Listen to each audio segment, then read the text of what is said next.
힐링 가족 여러분 안녕하세요. 여러분 저희 여의도에서 귀한 분 모셔왔습니다. 이분은 어떤 분이시냐면요. 우리나라 투자자문회사 체슬리 투자자문회사 대표 박세익 대표님이십니다. 대표님 저희 힐링 가족 여러분들하고 인사 부탁드립니다. 네, 안녕하세요 힐링 가족 여러분, 그리고 힐링 가족의 대부이신 힐링 가족 선생님. 제가 예전부터 팬이었습니다. 아, 보고 네, 계세요? 저는 아이고. 아버님 방송 꽤 많이 봤었고요. 제가 방송에서 한번 언급한 적도 있었던 것 같아요. 아, 타 방송에서요? 네, 그 개인 투자가 분들이 그 투자를 하시려면 네. 우리 힐링 여행자님처럼 그렇게 투자하시면 됩니다라고 한번 얘기를 했던 적이 있는 것 같아요. 네네. 그리고 최근에 유퀴즈에도 나오셨더라고요. 아, 보셨어요? 네. 아, 부끄럽네요. 아마 네네. 하고 싶으신 말씀이 훨씬 많으셨을 것 같은데, 네네. 네, 많이 조금 이렇게 시간이 적어서 좀 아쉽더라고요. 방송이니까. 네. 아무튼 이렇게 좋은 채널에 선생님 제가 팬인데 이렇게 불러주셔서 너무 감사합니다. 아유, 아닙니다. 저희가 나와주셔서 너무 감사하죠. 사실 그때 저 유튜브 촬영 유퀴즈 촬영을 같이 갔었는데 네. 한 3시간 정도 촬영했어요. 한 15분, 20분 딱만 나오더라고요. 그렇죠. 네. 방송이 아무래도 줄여서 압축을 해야 되니까 네. 뭐 그랬던 것 같아요. 네. 바로 저희 궁금한 것들 몇 가지 여쭤볼까 하는데요. 먼저 우리 주식. 저희가 이제 주식 투자는 다들 우리가 경제에서 이제 자유롭고 더 돈 걱정 많이 안 하고 열심히 성실하게 모으자고 주식 투자를 시작하는 거잖아요. 네. 그래서 궁금한 첫 번째 질문이, 이거는 모든 사람들이 다 궁금해할 것 같아요. 주식 투자를 해야 하는 이유, 주식 투자의 장점, 이런 것들을 좀 이야기해 주셨으면 좋겠어요. 아무래도 베테랑이시니까 어떤 것들이 주식 투자를 하면 우리가 어떻게 경제를 이제 우리 돈 관리를 잘할 수 있을지, 또 주식 투자를 하면 어떤 점들이 이로운지, 이런 것들 좀 말씀 부탁드릴까요? 네. 네. 아니 그걸 아버님이 이 방송에서 얼마나 많이 친절하고 아주 이해하기 쉽게. 그래도 해주세요. 네, 아버님만큼 그렇게 설명을 잘하신 분이 저는 네. 없었다고 보는데, 뭐 제가 조금 더 요약해서 한번 더 말씀을 드리면, 네. 아버님도 사업도 하시다가 그게 안 좋아지시면서 택시 기사도 몇 달 하셨다가 여러 번 하셨잖아요. 제가 저희 찾아오는 분들한테 늘 하는 얘기가, 우리가 의사로 살든 아니면 야구 선수로 살든 아니면 일반 회사의 회사원으로 살든 열심히 이제 돈을 벌잖아요.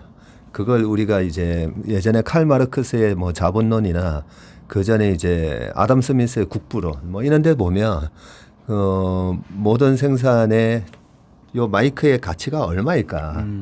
요거는 얼마라고 우리가 얘기하는 게 맞을까? 그게 이제 보면 노동가치설이라고. 노동가치설. 네. 이 마이크를 만드는데 투입된 노동자의 시간, 네네. 네. 그런 노력, 그런 게 이제 그런 걸로 이제 우리가 제품 가격이 정해져야 된다. 뭐 그런 얘기가 있는데, 그러면 이렇게 노동을 열심히 해가지고 만들어서 이제 돈을 받았잖아요. 월급을 받았어요. 네네. 노동의 그 가치. 월급을 안전하게 은행에 예금을 해놨더니, 은행에 예금을 해서 30년 동안 열심히 모았더니 30년 동안에 그 짜장면 가격이 300원에서 갑자기 7천, 갑자기가 아니죠. 30년.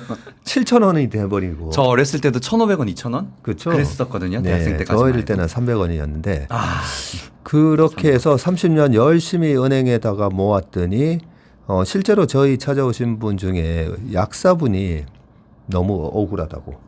네, 16년 동안 나는 정말 약국에서 그렇게 밤늦게까지 열심히 해서 돈을 모았는데, 아니 돈을 모았더니 집값이 3배, 4배가 뛰어서 너무 억울하다는 거예요.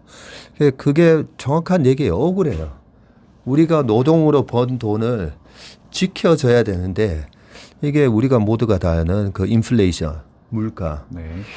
그 인플레이션 물가가 왜 생기는지를 조금 더 제가 쉽게 말씀을 드리면, 우리나라 사람들이 얼마나 근면성실해요. 그죠?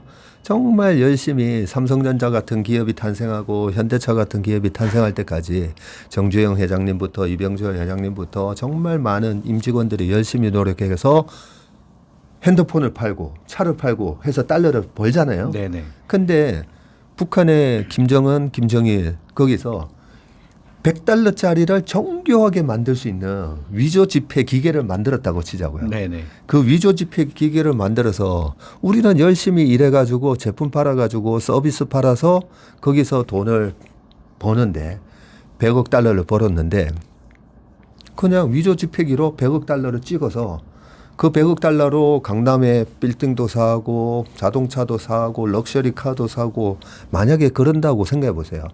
얼마나 unfair해요. 그죠? 그렇죠. 예. 이게 공정하지 못하잖아요. 공정하잖아요.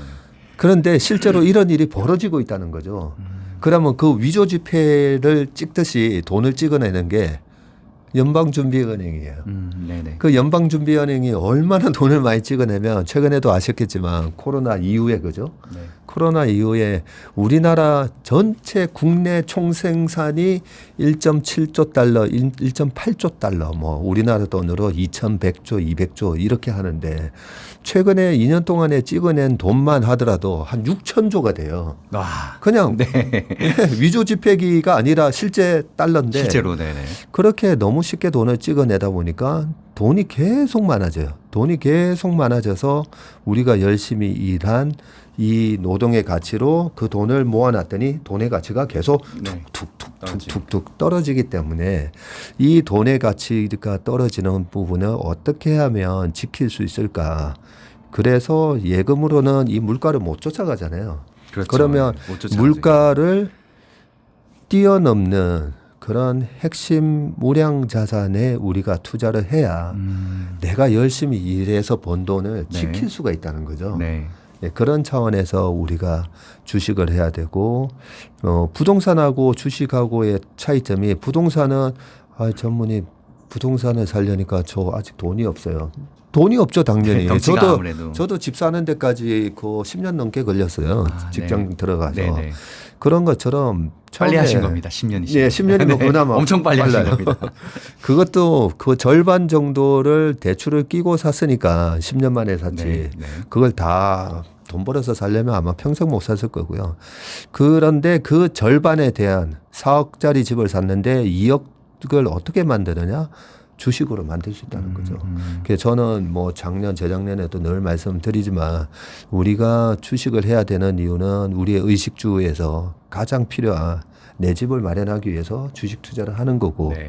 우리 아이들의 교육을 시키기 위해서 주식 투자를 하는 거고 나의 노후를 위해서 주식 투자를 해야 된다는 건데 이 다음에 계속 말씀드리겠지만 아니 해봤더니 너무 힘들죠. 변동성 때문에. 그렇죠. 등락이 좀 있죠. 네. 이 주식시장이 돌아가는 상황이 올 초부터인가 계속 이제 많이 떨어지고 있잖아요. 이제 약세장으로 계속 가고 있는데 사실 이 약세장이 언제 끝날지는 이건 하나님도 모른다고 봐요. 네. 하지만 우리가 나름 공부를 많이 하셨으니까 어느 정도 예측이라는 건 할 수 있잖아요. 네. 그래서 조심스럽게 여쭤보고 싶은데 지금 이런 약세장들이 언제쯤 끝날 거라고 보세요? 네. 네. 그리고 하나 더 우리 투자가들이 지금 약세장이니까 멘탈 관리하기 어렵습니다. 네. 극약 처방까지는 아니더라도 어떻게 하면 우리가 내 자산을 함부로 그 패닉런이라고 하나? 이렇게 던지잖아요. 네. 그런 거 없이 멘탈을 잘 지키면서 약세장이 언제쯤 끝날지를 볼 수 네. 있을까요? 그 명확한 네네. 답변을 드릴게요, 제가. 우리가 주식을 갖고 네. 초단타 매매 하시는 분도 있고 그죠? 네. 이번 주 샀다가 다음 주 파는 분도 있고 오늘 샀다가 내일 파는 분도 있어요. 네. 그렇게 매매하시는 분들도 분명히 이 시장의 거의 90%가 우리나라 시장뿐만 아니라 미국 시장, 외환 시장, 채권 시장 전부 이 단타치기 하는 사람들이 꽤 많습니다. 꽤. 자, 꽤 많은데 자, 내일 시장이 올라갈지 내려갈지를 맞춰보라고 하면 네. 물론 지금은 이제 나스닥 선물 보면서 추측은 할 수가 있는데 우리가 그걸 맞추기 힘들다라고 보면 그냥 올라갈지 내려갈지 그걸 홀짝 게임으로 볼 수도 있어요. 그렇죠? 동전을 던지면 앞이냐 뒤냐. 그래서 어떤 사람은 주식 투자가 올라갈지 내려갈지 이제 우리가 돈을 거는 건데 약간은 보면 홀짝 게임처럼 볼 수가 있어요. 그죠? 볼 수가 있는데 자, 30년, 40년, 50년 긴 S&P 500 차트에다가 코스피 차트 보면 우상량이죠. 네. 우상량인데 이 우상량이 5번 올라가고 5번 내려가고 5번 올라가고 5번 내려간 시장이냐고 보면 아니에요. 네네네. 오르는 거 내리는 거 비율이 한 어느 정도 될 것 같아요. 저희 아버지가 그 유퀴즈에서 말씀하셨었는데 네. 5년 상승장, 2년 하승장 보통 그렇게 된다 그러더라고요. 그쵸. 근데 중요한 거는 70년대가 60년대에는 그거 원고 회복하는데 20몇 년 걸린 적도 있어요. 네. 그렇더라고요. 네. 보니까. 그 아버님이 그 정확한 개월수까지 말씀을 해주셨거든요. 네네. 그런데 개월수를 정확하게 기억을 못하더라도 우리가 보통 상승장이 7, 하락장이 3이라고 봅니다. 근데 이 3 홀짝 게임을 하는데 네. 7번이 올라가고 3번이 떨어지는 거예요. 그래서 저는 카지노를 안 가요. 아, 네네네. 네. 카지노 가면 제일 많이 하는 게 바카라. 바카라는 홀짝 게임이에요, 그죠? 네, 홀짝이요. 예. 이번에 뱅크가 이길지 플레이가 이길지 몰라요. 아, 확률은 반반이네요. 확률은 그래서 정확히- 많이 빠지겠구나 사람들이. 예, 맞아요. 네네. 확률이 50%라고 생각을 하기 때문에 이거 뭐 카지노랑 나랑 같은 조건이네라고 착각을 해요. 요 얘기는 조금 이따가 네네네네. 다시 한번 할게요. 네네. 이 얘기를 하면 굉장히 네네. 중요한 얘기인데 네. 바카라 50대 50이고 블랙잭 그죠? 킹하고 에이스라 네. 이러면 이제 21이 21 되면서 맞죠? 블랙잭이잖아요. 네. 블랙잭은 카지노랑 나랑 플레이어랑 확률이 플레이어가 약간 부족해요. 한 46%뭐 이렇게 된다고 해요. 약간 불리한 게임이죠. 네. 불리한 게임인데 자 주식 올라가는 게 7번이에요. 올라가는 게 7번이고 떨어지는 게 3번이에요. 아, 그렇게 계산을 할 수 있겠네요. 네네. S&P 500 다우지수 40년 차트 보면요. 40년 차트 보면 한 9번 빠지고 31번, 32번 올랐어요. 42년 동안 보면 네. 겨우 10번 빠졌는데 그 10번 빠진 것도 약간 약보합으로 끝난 게 한 2번 있었고요. 한 3번 연속 빠졌던 게 닷컴버블 깨졌을 때. 네네. 네. 그리고 2008년 금융위기 때. 했을 때. 뭐 그럴 때 정도 이제 빠졌지 웬만하면 올라가요. 웬만하면. 아니 이렇게 확률적으로 유리한 시장을 놔두고 카지노 가서 할 필요가 없는 거죠. 그렇죠. 네. 그래서 지금 말씀하셨던 질문. 자, 이 약세장이 언제 끝날까요? 라는 건데, 우리나라 시장은 작년 2021년 6월 25일 날 3,316을 기록을 하고 지금 벌써 아니 작년 6월 7, 8, 9, 10 해가지고 지금 벌써 1년하고도 4개월이 지났어요. 네. 1년하고도 4개월. 네. 98년 IMF 때 우리 시장에 277까지 갔다가 99년 연말 되면요. 1000포인트가 있어요. 아, 2년 1년 반 만에 네. 1000포인트가 있어요. 음. 이 부분이 되게 중요한 얘기인데 네네. 이렇게 지루하고 힘들고 지금 코스피가 여전히 막 30% 빠져 있어요. 이번에 한 35% 빠졌다가 30% 빠져 있으면 도대체 이 약세장이 언제 끝나냐고 많이들 질문을 하고 많은 분들은 또 비관론자 분들은 네. 이번 경기 침체는 L자형으로 좀 길게 갈 가능성이 있고 여기서 한 번 더 A, B, C로 아. 이 C파 하락이 한 번 더 남았다. 이런 얘기를 많이 하시잖아요. 불과 2년 전에 코로나 때도 그랬어요. 아, 코로나 터졌을 코로나 때도 때 그렇게 말씀을 늘 2월, 하셨단 3월 달에 확 빠졌잖아요. 그죠? 네네. 미국 시장이. 네. 그렇게 3월 달에 확 빠지고 그게 마치 1987년 블랙만데이처럼 블랙만데이 때 1987년 S&P 500이 그때는 330이었어요. 330이 220 빠지면서 35% 빠졌어요. 네네네. 그러고 나서 쭉 올라가죠. 근데 이번에 코로나 때도 3,300에서 2,200 빠졌어요. 네. 공 하나 더 붙였어요. 네네. 정확하게 35% 빠졌다가 또 쭉 올라와요. 음. 그런데 그 코로나 때도 이번에 경기 침체는 되게 오래 간다. 왜냐하면 바이러스는 2차 팬데믹이 더 무서운 거다. 아, 네네. 그래서 2차 팬데믹이 이런 식으로 올 건데 1차 지금 발생했고 줄어드는 듯 하다가 2차 팬데믹이 이런 게 온다. 왜냐하면 옛날에 1918년 19년도에 스페인 독감을 네, 보면 스페인 독감, 네. 그랬으니까.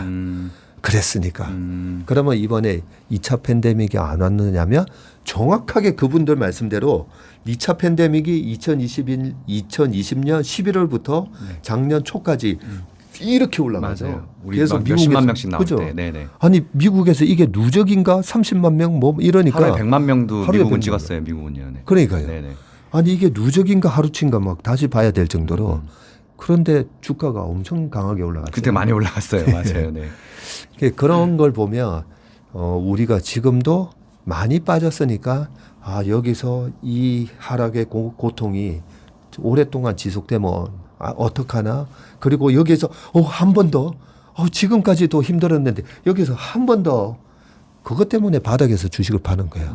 그 무서움 때문에. 네네. 그 무서움 때문에 주식을 바닥에서 파는데 지나고 보니까 우리 선생님이 말씀하셨듯이 하락은 짧아요. 하락이 그렇게 길게 가는 적은 어떤 경우냐면요. 네. 닷컴 버블 때 2001년, 2002년까지 계속 지루하게 빠져요. 2년 넘게 지루하게 빠지면서 왜 그랬었냐? 닷컴 버블 때 학생이셨나요 혹시? 99년도에? 99년 때는요. 저는요. 중학교 2학년이었습니다. 그러시죠. 중학교 3학년이었습니다. 네. 저는 뭐 닷컴 99년. 버블 때도 그 주식시장에 있었으니까요. 아, 네. 그때 말도 안 되는 거품이 있었고요. 그런 거품이 아니 어떻게 지금 이 매출도 제대로 나오지 않는 회사가 어떻게 포스코의 시가총액을 넘었을 수가 있지? 아. 그런 비이성적인 네네. 엄청난 거품이 있었어요. 그런 회사라는 거 하나만으로도. 네. 네. 말을 끊어서 죄송한데 당시에도 왜냐하면 저희 학생들이 이제 꿈조사하잖아요. 전부 다 벤처기업가.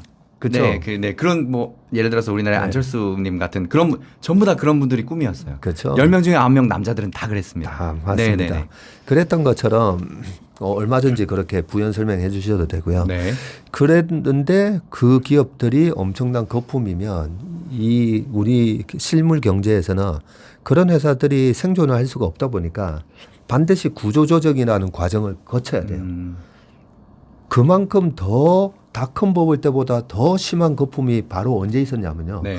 딱 10년 전으로 또 되돌아가 보면 일본 아시아 버블이 있었는데 그 아시아 버블 중에서 그거는 뭐 일본의 거품이었죠. 그때 일본은 1988년 기준으로 네. 1988년 기준으로 세계에서 시가총액 제1등 1등 기업이 마이크로소프트, 인텔 이런 게 아니고요. 일본의 통신회사 NTT였어요. 당시에 전체 1등. NTT가 275조 정도였었고요. 와, 처음 들어봐요. 인텔이 2등이었는데 70조 정도. 인텔이 당시에. 네. 아니 일본의 통신회사가 무슨 270조. 그때 네네. 당시 그렇게 했으니까 지금 물가로 따지면 말도 안 되는 천문학 뭐 한 2천 뭐 한 3천조 그랬겠죠. 와, 애플도 지금. 넘는 그런 수준이네요. 네, 엄청난 통신회사가. 통신회사가. 네, 일본 인구 해봐야 그때 당시에 1억 5천만이었는데 네. 말이 안 되는 거죠. 네. 그게 말이 안 되는 거품. 그리고 일본의 동경의 부동산을 다 팔면 미국을 다 살 수가 있었고요. 일본 전체 부동산을 다 팔면 미국의 전체 미국을 3번 살 수가 있었어요. 와, 그거 진짜예요? 미국 땅 전체 3번 살 수 있었어요. 그 정도였어요? 거품이 엄청 심했던 얘기죠, 그죠? 아니 말이 안 되잖아요. 말이 안 그 되죠. 섬나라 일본 땅 할래 아니면 미국 땅 할래 하면 당연히 미국 땅 하죠. 그죠? 그런 수준이었어요, 거품이. 네, 미국 땅에는 기름도 얼마나 많아요. 그게 거품이에요. 네네. 그런 거품이 있으면 반드시 그 거품이 꺼지는 과정이 있게 되고 그렇겠죠. 그게 심각한 경기 침체를 초래하는 거거든요. 네. 자, 그러면 우리가 한번 생각해 보자고요. 자, 코로나가 터지면서 최근 2년 동안에 우리가 제대로 나가지도 못하고 쓰지도 못하고 겨우 정부가 주는 보조금으로 근데 그 보조금을 받은 소상공인이나 월세 내기 바빴잖아요. 그런 상황에서 최근에 2년 동안에 무슨 그 거품이 있었죠? 저는 내년도에 심각한 2001년, 2년과 같은 상황이 오려면 그런 거품이 있어야 돼요. 근데 코로나 전에는 또 어떤 일이 있었냐면요. 2018년도에 갑자기 트럼프가 미중 무역 분쟁 갈등을 야기시켰어요. 네네. 그렇죠? 갑자기 관세 때린다고. 좀 너무 웃겼어요. 되게 유치했어요. 네. 아니 언제는 2001년도에 중국 WTO 가입하라 해가지고 자 우리 전 세계 자유무역하자고 관세 없이 그게 다 각 나라의 부를 증가시키는 그런 거야 하면서 했다가 아니 관세 때린다고 실제 관세 때렸잖아요. 네. 그러면서 2018년 7월 5일인가 첫 관세 때리고 2차 관세 때려 그러면서 전 세계에 중국에다가 공장을 지으려고 하던 기업들이 네. 아니 이런 식으로 관세 때리면 중국에 공장 지었다가 수출할 때 세금 메리트가 없죠. 메리트가 35%씩인가 막 낸다고 그러더라고요. 그러니까요. 네네. 그러니까 아니 투자가 중단이 돼 버렸어요. 그 투자가 중단이 되면 어떤 일이 발생하냐면 우리가 ISM 제조업 PMI 이런 말 들어봤죠. 네네. 예, 그게 이제 그 구매 관리자 지수라는 구매 건데 관리자 지수. 네. 그 각 기업의 구매 관리자 실제로 오더를 하고 이런 구매 관리자 입장에서 설베이를 하는 거예요. 물어보는데 앞으로 저희 회사가 이렇게 사람을 뽑고 뭐를 하고 이런 부분에 대한 구체적인 항목에서 앞으로는 경기가 안 좋을 것 같아서 안 한다. 뭐 이런 데이터를 모아서 그게 PMI가 나오는 거거든요. 네네. 그 PMI가 2019년도에 50 이하로 떨어져요. 네. 지금 오늘이 11월 1일이니까 이제 오늘 밤에 그 미국 ISM 또 PMI가 발표가 될 건데 네네, 지금 오늘 50이냐 49냐 이러고 있잖아요. 네네네. 많이. 그 정도로 2019년도가 경제가 안 좋았어요. 그러면 18년도에 미중 무역 분쟁 갈등, 19년도에 경기 침체, 그리고 20년도에 회복되나 했더니 코로나 빵. 바이러스가. 네. 2021년도에 이제 리오프닝 되나 했더니 2차 팬데믹. 네네. 3차, 4차, 5차 오미크론. 그런 식으로 해가지고 거품이 없었어요. 거품이 없었는데 경기 침체가 되게 오래 갈 거다라는 얘기를 봤을 때는 이번에도 결국은 지나친 비관론이라는 거죠. 우리가 네네. 주식으로 돈을 버는 아주 쉬운 방법이 있어요. 네. 우리 선생님이 말씀하셨듯이 네. 좀 끝. 네. 성장하는 기업에 충분한 시간을 갖고 투자를 해놓으면 네. 기업이 열심히 성장하면서 주가는 저절로 올라가잖아요. 근데 저는 조금 더 욕심이 많아서 아니 어떻게 하면 저 기업의 성장보다 좀 더 먹을 수 없을까. 그동안 펀드 매니저를 오래 하다 보니까 엄청난 맨날 경쟁을 하거든요. 다른 펀드랑. 네. 이렇게 감아보니까 대중의 두려움에 이 기업의 주가가 디스카운트 될 때 많이 사고 대중들이 약간 공부도 안 하고 막 사는 사람들이 몰려들어서 주가가 비싸졌을 때는 좀 비중을 줄이고 그렇게만 했더니 시장의 이 성장률보다 더 벌 수 있더라는 거죠. 네네네. 그러면 지금이 어떤가 하면 대중들이 지나치게 비관적인데 네. 그 대중들의 비관을 또 더 이렇게 비관적으로 만드시는 분들의 얘기가 보면 조금은 제가 봤을 때는 아니 거품이 없었는데 왜 2001년 2년과 비교를 하지? 그런 느낌을 제가 받기 때문에 네. 요즘 제가 이렇게 비관적일 때 주식을 아주 적극적으로 사야 됩니다라고 제가 주장을 하고 있는데 맞을지 네. 모르겠어요. 네. 사실 정답이라는 건 없는데 저도 그래요. 그냥 저는 딴 거 없고 그 아버지가 이렇게 많이 가르쳐 주시지는 않았는데 한마디 쉽게 생각해서 많이 쌀 때 그냥 사둬요. 네. 사실 지금 같은 경우에 사실 이게 그 주식 시장이 부자가 되는 이유는 중요한 거. 이렇게 하락장이 왔을 때 주식을 사야 된다는 건 누구나 알고 있잖아요. 그런데 이런 경제 위기 때에는 일반 사람들은 현금을 보유할 수가 없습니다. 네. 항상 먹고 사느라고 빠듯하고 우리가 뭐 월 50만 원, 100만 원씩이라고 이렇게 저금을 꾸준히 해야 되는데 그러네요. 그게 쉽게 안 되다 보니까 네. 그래서 이럴 때를 대비해서 저 같은 경우는 놔뒀다가 이번에 아주 소량 조금씩 해서 이렇게 좀 넣어놨거든요. 네. 근데 보니까 부자분들은 언제나 현금을 좀 보유하고 있다가 중요한 순간에 투자를 할 수 있는데 사실 그게 좀 어렵긴 하더라고요. 네. 근데 그거는 알고 있어요. 지금 같은 작이 적기다라는 거는 정도는. 네. 네네. 지금 말씀하셨듯이 아버님이 왜 주식으로 성공하셨을까 그 뉴퀴즈에도 물어보잖아요. 네. 아니 그때 하셨으면 그 다음에 IMF 같은 상황도 터졌는데 그때도 주식 사셨어요? 네, 샀어요. 그러니까 꾸준하게만 사기만 꾸준히. 사도 네네. 그 평균 이상 지수보다 수익을 내는 사람이 거의 10%밖에 안 되잖아요. 네. 지수만큼은 따라가요. 그런데 대부분의 사람들이 와, 주식이 과열돼 있을 때 그 칵테일 파티 얘기처럼 과열돼 있을 때 네네. 주식을 그래 나도 장기 투자하는 마음으로 사야지 그렇게 샀다가 칵테일 정작 이럴 때는 네네. 전무님 지금 현금화 시켰다가 좀 더 떨어졌을 때 다시 사는 게 맞지 않나요라는 그런 그건 누구나 알 수가 없잖아요. 아주 무섭고 그렇게 해서는 안 되는 안타까운 질문들을 많이 하게 되죠. 네.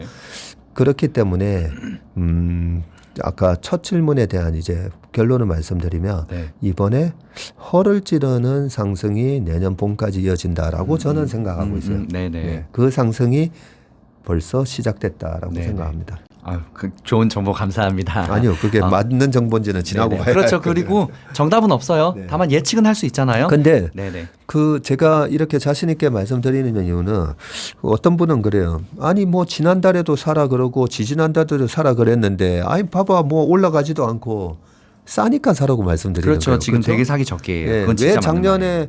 아니 박준모 아이고 3,150에는 자금도 안 받고 그때 저희 고객들 자금도 팔고 그렇다고 해서 3,300 갔다고 해서 저희 고객들이 조금 아 이거 바로 3,600, 4,000 가는 거 아니에요라는 질문을 많이 하긴 했어요. 많이 하긴 했었지만 네. 그때도 저는 비쌌기 때문에 팔은 거예요. 우리나라는 그게 비싸고 싼지는 어떻게 판단하냐면요. 네. 오늘 이제 캐나다에서 오랫동안 살다가 온 청년한테 제가 그 이런저런 얘기를 해주세요. 네. 금융기관 다니는 청년인데 미국하고 우리나라 주식시장은 좀 다른 시장이라는 거죠. 미국은 인구도 3억이 넘고 미국에서 1등이면 세계적인 1등이 세계 되는 자본이 다 거잖아요. 모이는 시장이니까 그렇죠. 좀 세계 결이 많이 1등이 다르죠. 돼요. 네. 근데 우리는 겨우 5,200만 명 내수 시장인 거고 미국이 성장이 있을 때는 미국의 성장에 맞게 막 물건을 만들어야 되고 중국의 성장이 있을 때는 또 중국의 성장에 맞게 막 만들어서 네네. 수출로 먹고 사는 나라예요. 네. 그래서 이런 성장 모멘텀을 보고 투자할 수밖에 없어요. 우리는. 맞습니다. 네. 그런 측면에서 약간은 모멘텀을 봐야 되는데 그 모멘텀을 보는 게 또 힘들어요. 그렇기 때문에 이렇게 모멘텀으로 움직이는 이런 사이클 주식 같은 경우에는 뭘로 판단을 하느냐? 하이투자증권의 송명순 연구원님이 그랬죠. 하이닉스는 PBR 0.9에서 하면 거의 먹고 예, 삼성전자는 PBR 1.1 정도에서 하면 네네. 먹고 한 200 하면 팔아야 되고 하이닉스는 1.6배 하면 팔면 된다. 사이클 주기로 가라고. 예, 그 사이클 주식이 일정한 네. 그 자기 북밸류, 자기 자산, 순자산 대비해서 이렇게 움직이는 패턴이 있어요. 네네. 그 패턴을 보고 이제 투자를 하라는 얘기를 하셨거든요. 네. 우리나라 전체 시장도 마찬가지예요. 그러면 우리나라 지금 PBR 1배가 2,670, 한 2,700 되거든요. 네. 2,700인데 2,500, 2,400, 2,300 그런 분들이 또 주식을 밑에 막 걸어놨는데 지금 최근에 막 체결이 됐잖아요. 삼성전자도 그렇고. 네. 그 체결이 된 분들한테 야 너네들 앞으로 심각한 고통이 있을 건데 너네도 주식 잘못 샀어. 한 번 더 빠질 거야. 그러면 그분들이 잽싸게 팔고 밑에서 또 다시 살 수 있냐. 그거 아무도 못해요. 그건 아무도 못하죠. 피터 린치도 못하고 워런 그건 버핏도 저는 못해요. 워렌 버핏 할아버지가 하도 못할 거예요. 할아버지, 네, 워런 버핏의 할아버지, 할아버지, 벤자민 할아버지가 그래, 못할 뭐 거예요. 다 못해요. 네네. 필립 피셔도 못하고. 그런데 싸게 산 건 맞아요. 싸게 샀는데 얼마나 내가 싸게 샀느냐는 그거는 럭이죠, 럭. 예, 럭인데 2,500, 2,400 괜찮다는 거죠. 왜냐하면 우리나라 사이클이 짧고 굵게 와요. 또 내년, 내후년에 경기 침체가 온다고 해서 금리가 떨어지면 또 막 올라갈 거예요. 2020년에 경험했잖아요. 네네. 예.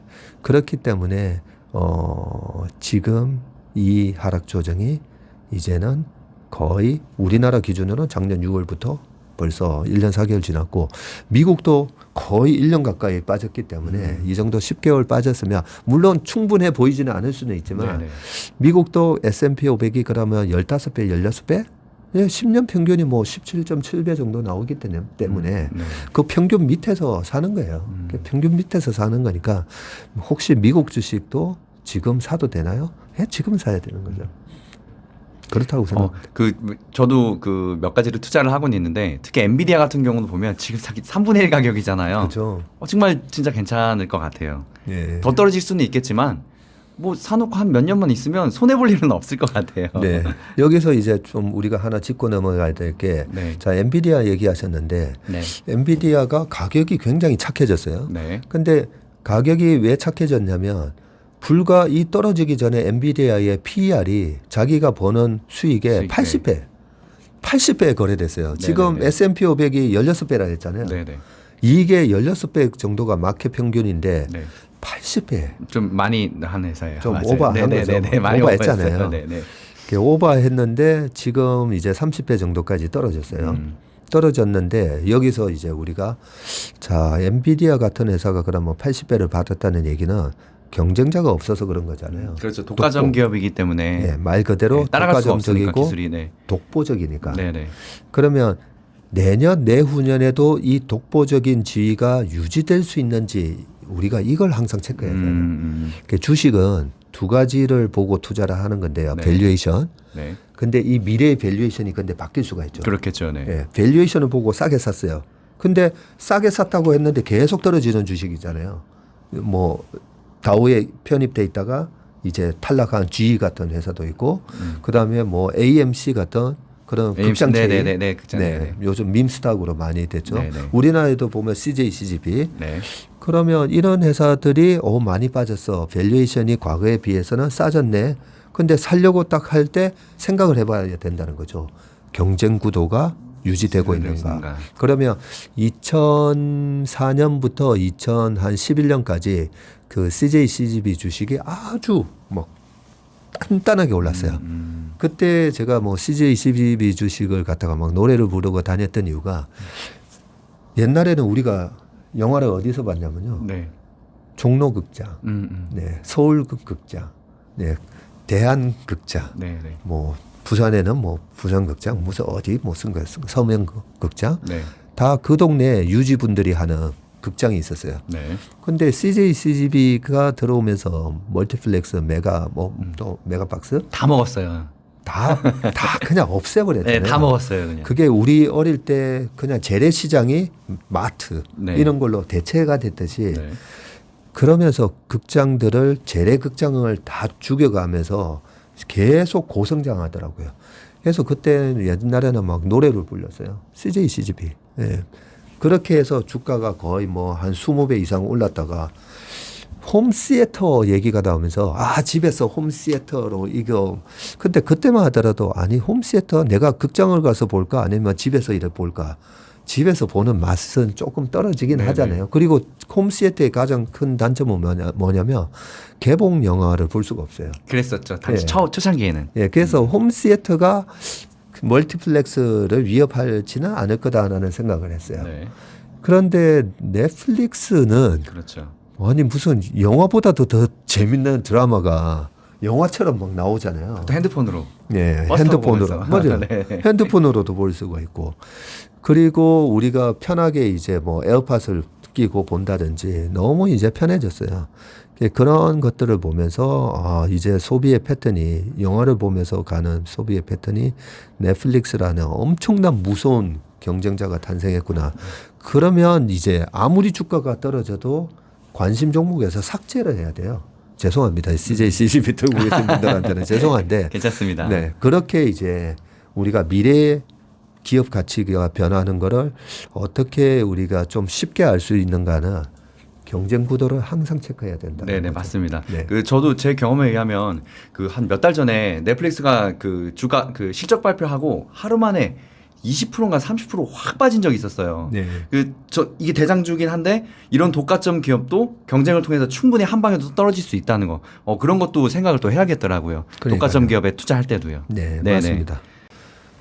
질문 또 하나 해볼게요. 자, 그래서 우리 개인 투자자들이 주식으로 손해를 많이 보는 이유에 대해서 또 궁금해요. 이제 단타 얘기죠. 이 단타가 우리가 첫째 종목 선정도 중요하지만 우리가 단타를 하면서 얼마나 이 단타가 위험한 건지 우리는 전문가가 아니기 때문에 단타를 안 하는 게 좋지만 사람 심리라는 게 그래요. 저도 하나 꼬마 주식 하나 샀는데 이제 단타주라는 거는 사실 등락이 좀 크다가 그날 장 끝날 때 거의 제자리 찾아서 끝나더라고요. 그렇죠. 몇 번 해보니까. 네. 그래서 근데 한두 번 하다 보면 와 이거 중독될 수도 있을 것 같아요. 이 단타 종목의 이제 단타의 위험성, 주식으로 손해를 많이 보는 이유에 대해서 좀 설명해 주셨으면 좋겠어요. 네. 네네. 그 단타를 치는 걸 할 때 네. 단타니까 네. 그죠?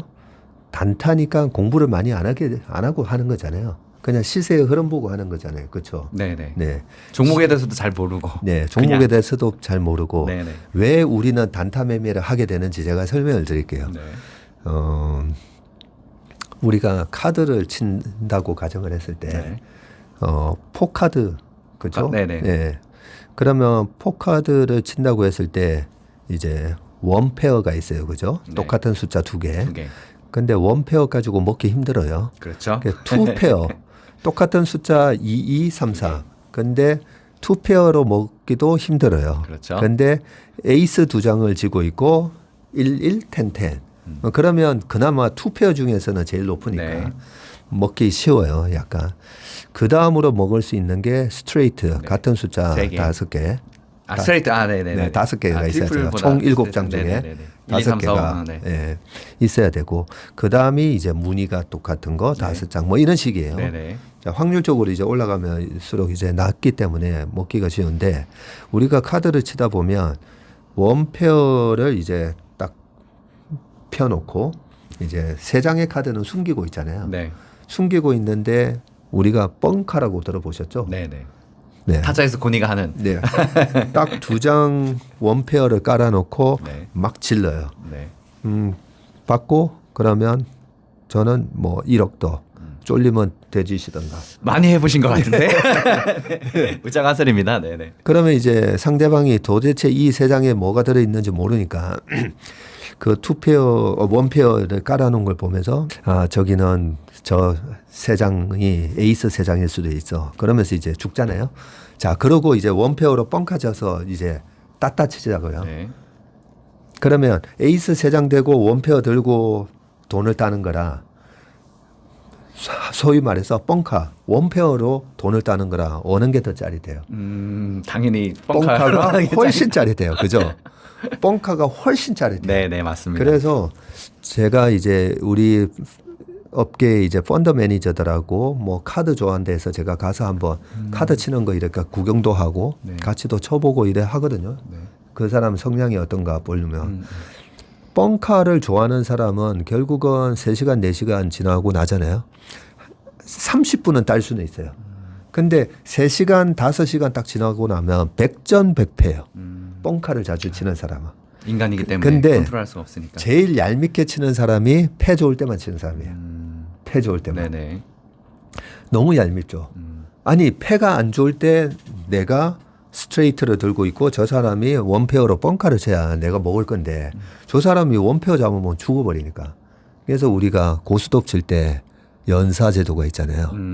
계속 고스톱 죽을 수 칠 때도 없다. 똑같아요. 네네. 네. 딱 패 보고 쌍피 2장 안 들어오면 죽으면 돼요.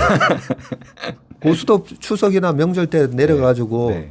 그 고스톱으로 우리 숙모님하고 이렇게 엄청난 하면 고수들이시죠. 네. 우리 가족분들. 숙모님들이 너무 잘 치시죠. 그러니까. 근데 보면 굉장히 얄밉게 그 쌍피 같은 거 쳤을 때 막 질러요. 예, 그런 식이 많은데 아무튼 그런 것처럼 우리가 주식 투자를 할 때 네. 내가 투자를 하고 있는지 아니면 고스톱을 치고 있는지 예, 그걸 보면 그렇죠. 잊지 말아야죠. 투자를 하고 있다는 걸. 원페어가 어떤 거냐면요. 내가 공부를 안 하고 뭐가 좋아? 그래? 아니면 또 시세 보면서 아 요거 따라 들어가 볼까? 딱 들어가서 우와 5% 올라서 딱 잘라 먹고 나오잖아요. 짜릿하죠. 네네. 왜냐하면 원페어로 먹은 거거든요. 네네. 그렇게 하다 보면 주식 투자가 그냥 도박하는 거예요. 그냥 도박이에요, 도박. 그렇게 계속 하잖아요. 그러면 어떤 결과가 일어나냐면요. 어떤 결과가 우리 그 명절에 숙모님들하고 같이 치는 거는 괜찮아요. 네네. 그 안에서 돈이 돌고 돌잖아요. 그렇죠. 근데 주식은 샀다 팔았다 계속하면 거래세가 0.2% 나가죠. 네네. 아무리 그래도 0. 그 증권사한테 주는 거 0.015%, 0.08%, 그 수수료가 계속 나가요. 그렇죠. 많이 쌓이겠죠. 어제 누가 그러더라고요. 자기가 1년에 세금을 1억을 내봤다고. 네네. 네, 단타치기. 세금만. 세금만. 네. 그런 식으로 옆에서 계속 삥 뜯어가는 그게 증권사예요. 증권사. 증권사가 아우 이렇게 초단타 매매 해주면 해줄수록 좋은 거고. 네. 근데 초단타 매매하는 사람들은 그러면 다 그러면 이 투기꾼들이냐? 아니에요. 아니죠. 초단타 본인의 매매도 자유니까. 초단타 매매도 그만에 요렇게 하니까 돈을 벌더라라는 그 로직을 발견하신 분은 괜찮아요. 근데 초단타 매매로 로직을 발견하는 수준이 어느 수준이냐면요. 축구를 할 때 거의 메시 수준이라고 보시면 돼요. 네, 전 세계 한두 명. 네, 네네네. 전 세계 한두 명 수준으로 다 제끼고 넣는 사람이에요. 네네. 내가 주식을 투자한 지 지금 1, 2년 됐는데 어디서 얘기를 듣고 초단타 매매로 저 사람은 뭐 16억을 벌었대. 나도 한번 해볼까? 예, 그거는 나이 들어가지고 메시처럼 내가 축구 선수가 한번 돼볼까라고 하는 것만큼이나 무모한 위험한, 도전이에요. 예, 네. 굉장히 무모한 도전이에요. 네. 예, 그렇기 때문에 이 단타 매매 같은 경우는 내가 잘 모르고 그 로직을 모르고 하면요 무조건 필패고 10년 하신다고 해서 잘 안 될 거예요. 그리고 주식으로 단타로 번 사람은 거의 없고요, 솔직히. 네네.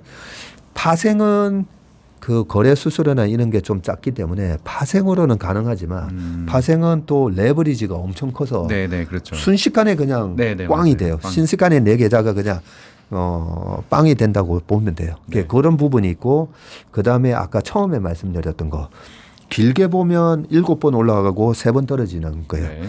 어쩌다가 내가 이 처음 떨어지는 게 딱 걸려서 하면 3번 참으면 돼요. 3번 참으면 다시 7번 올라오잖아요. 그런데 초단타 매매로 가면 갈수록 이게 그냥 홀짝 게임이 되는 거죠. 그렇겠죠. 바카라가 되는 네네. 거예요. 카지노 가서 망한 사람들 있잖아요. 네. 블랙잭으로 망하지 않아요.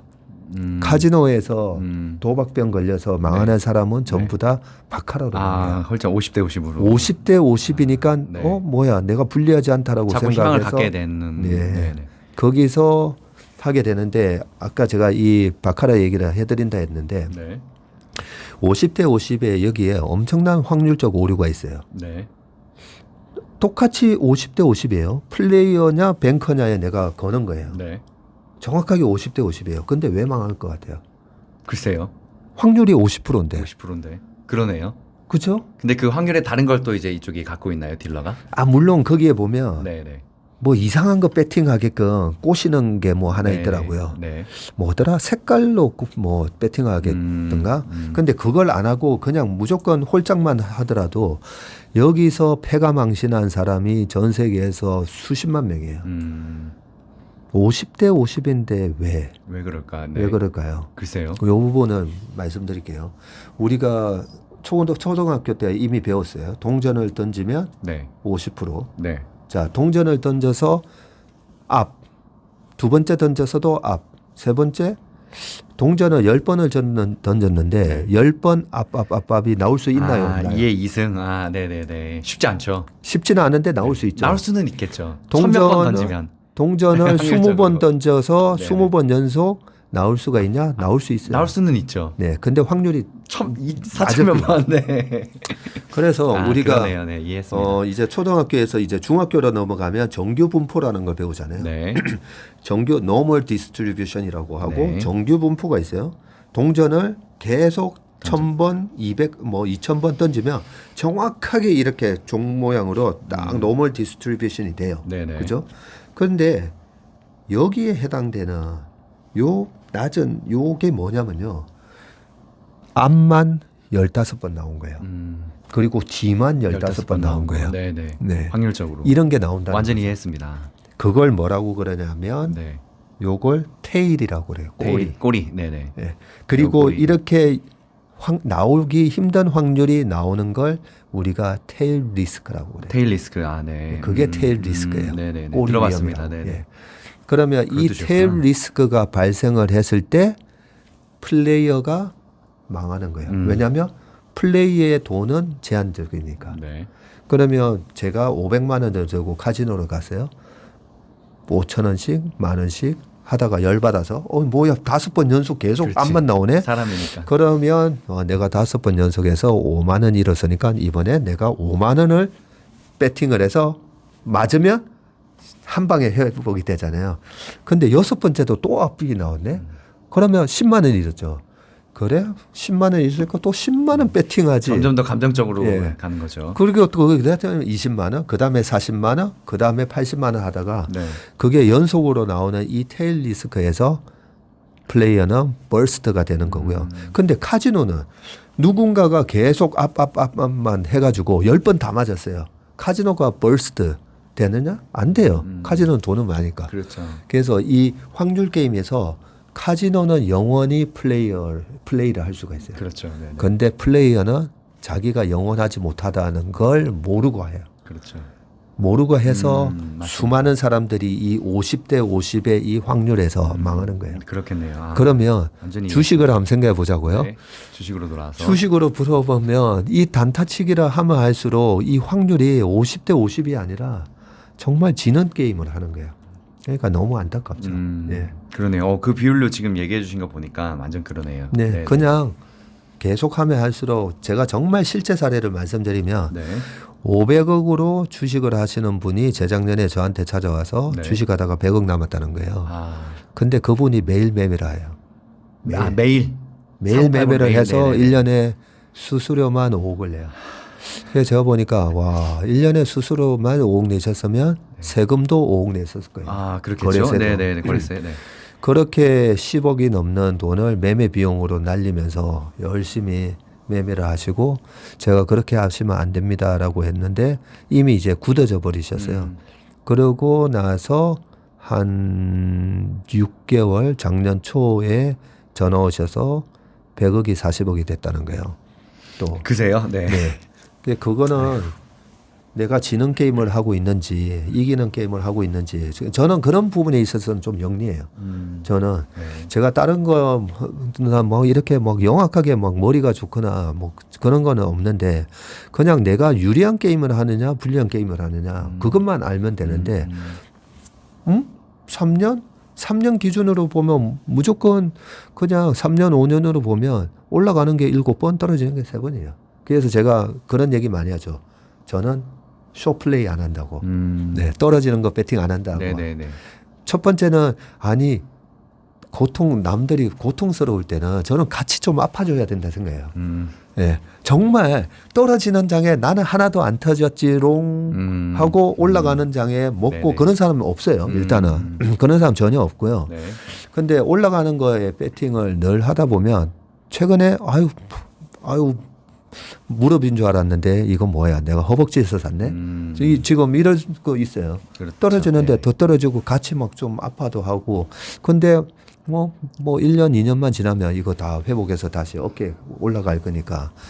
그런 유리한 싸움을 하고 있는데 제가 뭐 떨어지는 거 배팅 한 번도 안 해본 거 아니에요. 네. 네, 저만큼 우리 시장에서 한 달에 제가 선물 매매를 2조씩 했었어요. 20년 전에. 아, 이 조언이요? 네. 30대 초반에 저는 한 달에 2조씩 네네. 매매했었어요. 그러면서 뭐 특히나 그때는 떨어지는 거에 많이 했어요. 아, 네. 많이 했었는데 이게 왜 이렇게 떨어지는 거 배팅을 해서 보니까 제 주변에 펀드 매니저 네네. 떨어지는 거 배팅해가 먹은 사람이 없는 거예요. 먹은 사람이 없어요. 없었어요. 올라갈 때 네. 결국은 손절하고. 네네. 그래서 워런 버핏과 피터 린치는 떨어지는 거에 배팅하는 숏셀링이라고 하고 공매도를 하지 마라. 그렇게 얘기를 하신 이유를 알겠더라고요. 네. 불리한 게임이에요. 불리한 게임이기 때문에 확률적으로. 네. 그렇게 얘기하면 또 쉽네요. 네. 네네. 그래서 제발 초단타 매매하면 국세청에서 감사패 전화 와요? 감사패 감사패요? 아마 날라올 겁니다. 근데 감사패라도 주면 네, 그래도 내 돈 해가지고 이 세금 해서 이 세금으로 우리나라 인프라 투자도 하고 네. 뭐 불우한 이웃들한테도 주고 그러기라도 할 건데 감사패 안 줘서 대표님 위트가 상당하시네요. 근데 설명 너무 쉽게 해주신 것 같아요. 감사합니다. 네, 다음 질문 해볼게요. 대표님, 제가 이거 타 유튜브에서 본 건데, 사실 우리가 주식할 때 이거 잘 생각 안 해요. 근데 이 얘기를 해주셨더라고요. 나는 어떤 투자자인가. 사실 우리가 주식을 하면서 뭐 제일 많이 하는 것들, 어떤 종목을 사야 되지? 왜냐면 내가 돈을 모아야 되니까 어떤 종목을 사야 될까? 보통은 이거 생각 많이 하잖아요. 아니면 네. 뭐 금리가 뭐 이제 내일 금리 뭐 인상 발표한다는데 주식이 떨어질까 올라갈까? 이런 것들 생각 많이 하지. 나는 어떤 투자자인가? 내 자신에 대해서 별로 생각을 안 하고 투자를 하거든요. 네. 근데 우리가 투자를 하는데 내 자신이 어떤 투자자인가를 성향을 알고 준비를 하는 게 굉장히 많이 도움이 된다고 하더라고요. 그래서 이런 것들을 좀 이야기해 주셨으면 좋겠어요. 너무 중요한 얘기예요. 네네. 나는 어떤 투자자인가를 이제는 우리가 제가 주린인데요라고 하시는 분들이 네. 보통 이제 2년, 3년 정도 이제 투자를 해보셨을 거잖아요. 그죠? 그러면 이제 올라가는 장도 받고 이번에 떨어지는 장도 받고 그러고 나서 이제 이번에 시장이 또 어떻게 회복되는지도 아마 보실 건데 어떤 분은 또 주식 20년 하셨다는 분도 있고 30년 하셨다는 분도 있고 많습니다. 많은데 우리가 주식을 하다 보면 시장이 이렇구나라는 것도 모르면서 주식을 많이 그동안에 하셨고요. 저도 그중 하나입니다. 네. 근데 이번에 이제 경험해 보시면 네. 약간 아실 수도 있어요. 이번에 결국은 싸지면 또 올라오네. 네, 그런 거를 이제 아실 수는 있는데 그것보다 또 중요한 게 제가 늘 말씀드리지만 지피지기라고 했잖아요. 지피지기. 그리고 이순신 장군님이 23전 23승 뭐 그렇게 얘기를 하는데 보면 항상 이길 때만 하셨어요. 이길 수 있는 전쟁만. 그렇죠? 이길 수 있는 전쟁을 했다라는 거는 뭐냐면요. 왜 선조 임금께서 야 부산포 가서 외선을 무찔러라 했을 때 지금은 아닙니다. 네, 이길 수 있는 상황이 애매한 상황이니까 안 갔는데 만약에 선조 임금이 거기 가면 안 돼 했는데 내가 지금까지 16전 16승입니다. 제가 가서 그냥 무찌르고 올게요. 이러지는 않으셨다는 거죠. 네네. 그렇죠? 사실 주식시장에서 굉장히 중요한 요소죠. 네. 이게. 네네. 그렇다면 지금 부산포에 있는 외선의 그런 전력하고 우리가 가서 거기서 싸워서 이길 수 있는지에 대한 나의 전력을 정확하게 파악하고 계셨을 거예요. 그런데 12척의 보혜로 또 선조께서 또 반대 얘기를 하죠. 12척으로 뭘 하겠어. 그냥 권율 장군한테 가서 육지에서 싸우라고 얘기를 하죠. 근데 거기서 이제 이순신 장군이 그 유명한 글을 적어서 보내시잖아요. 신에게나 아직 12척의 배가 있다고. 예. 그리고 금신전선 상류시비 네. 미신불사라고. 너무 멋있는 말이죠. 네. 그러면서 12척으로 어떻게 이길 수가 있지? 그 지형을 이용하면 되니까. 울돌목이라는 지형을 네네, 이용하면. 맞아요. 네. 그리고 이 지형에 대해서는 외놈들은 모를 거니까. 걔는 모르고 우리 땅이고 그렇죠. 물의 흐름을 정확히 알 수 네. 없기 때문에 내가 알고 쟤는 모르니까 유리한 싸움을 한 거잖아요. 네. 자, 이런 상황이다라고 생각하고 자, 지금 주식시장에서 나는 이 주식시장의 흐름과 해류와 이런 걸 정확하게 이해를 하고 있는 사람인가 한번 생각해 보세요. 네네 중요하네요. 네. 주식시장에 지금 제갈량의 동남풍이 불고 북서풍이 부는지 조조의 100만 대군이 가서 적벽대전에서 그렇게 한 방에 나가 떨어진 거는 동남풍이 절대 안 불 거라고 그렇죠. 잘못 알고 있었던 네네. 거죠. 제갈량이 뭐 부채를 흔들어 가지고 갑자기 동남풍이 불게 했느냐. 농사를 수십 년 진 경험으로 그 바람을 알고 있었던 네네, 거죠. 그렇다고 그러더라고요. 언제쯤 되면 이게 동남풍이 불 거고 그 네네. 때를 기다렸다가 딱 화공을 한 네, 거잖아요. 맞습니다. 그러면 똑같아요. 저는 우리 주식시장을 쩐의 전쟁을 한다고 얘기하잖아요. 네. 뭐 많은 분들은 좋게도 표현을 하고 그러지만 정말 쩐의 전쟁이에요. 맞습니다. 네. 쩐의 전쟁을 하는데 이 주식시장에서 어떤 해류와 바람이 부는지를 모르고 하고 계시잖아요. 그러니까 그런 부분에 대해서 그러네요. 많이 네. 설명을 드리고 제가 맞을 수도 있고 틀릴 때도 있고 다른 분들이 좋은 말씀도 많이 해주시고 그러니까 그런 주식시장의 상황의 설명에 대해서 많이들 얘기하지만 사실 잘 안 맞아요 또. 네. 잘 안 맞는 부분이 있는데 싸면 사고 비싸면 파는 게 저는 그냥 전략이에요. 예, 그 전략을 갖고 있다라는 말씀을 드리는데 네. 왜냐하면 그러면 항상 이기거든요. 아, 예. 예, 쌀 때 사고 비쌀 때 그렇죠. 파면 항상 이기니까. 네, 생각해보면 단순한 건데 네. 중요한 거 우리가 이거를 마인드 컨트롤해서 지키기가 그렇죠. 그게 어려워요, 그렇죠? 근데 내 자신을 되돌아보면요, 우리 몸에는 네.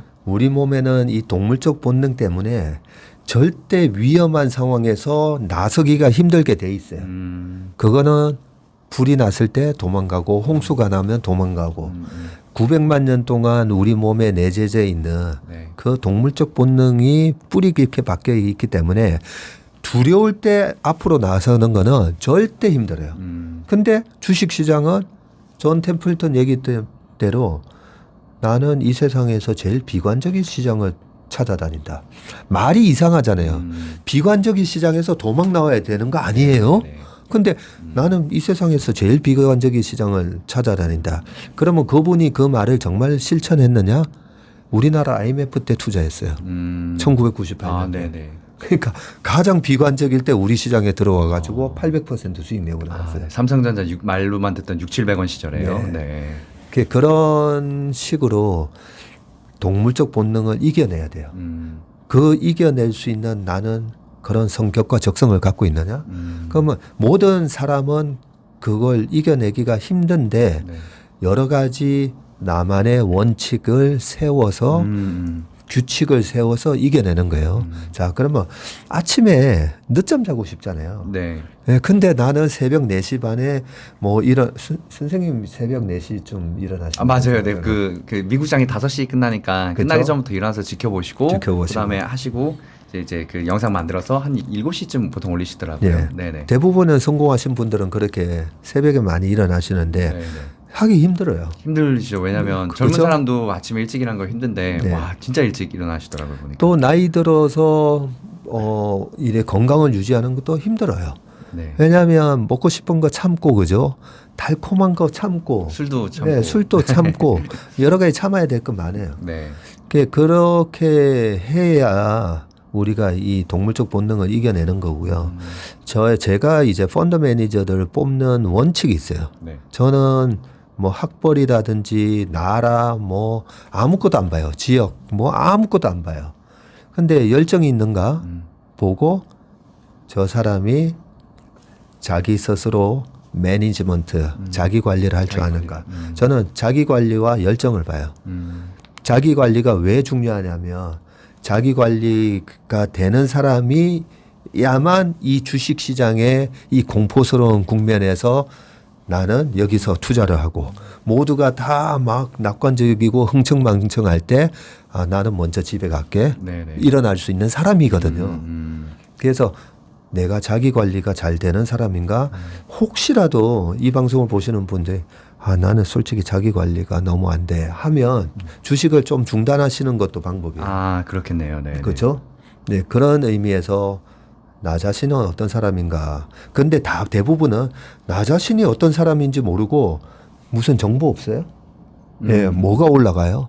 뭐가 좋은데요? 계속 유튜브 찾아보면서 뭐가 좋아요? 이런 거 찾아다니잖아요. 네네. 그렇죠. 그리고 그런 데서 뭐가 좋다라고 얘기해 주는 사람도 보면 막 종목들 막 찍어준다고 그러고 그것도 보면 말이 안 되는 얘기예요. 그렇긴 하죠. 아니 말이 안 되긴 어떻게 하죠. 네네. 뭐 작전주랑 뭐랑 세력주랑 뭐 단기간에 뭐 큰 호재가 터질 걸 알려준다라고 하는데 그것도 보면 다 말이 안 되는 얘기예요. 말이 안 되죠. 자기가 공부해서 자기가 찾고 자기가 연구를 해야 되는데. 네.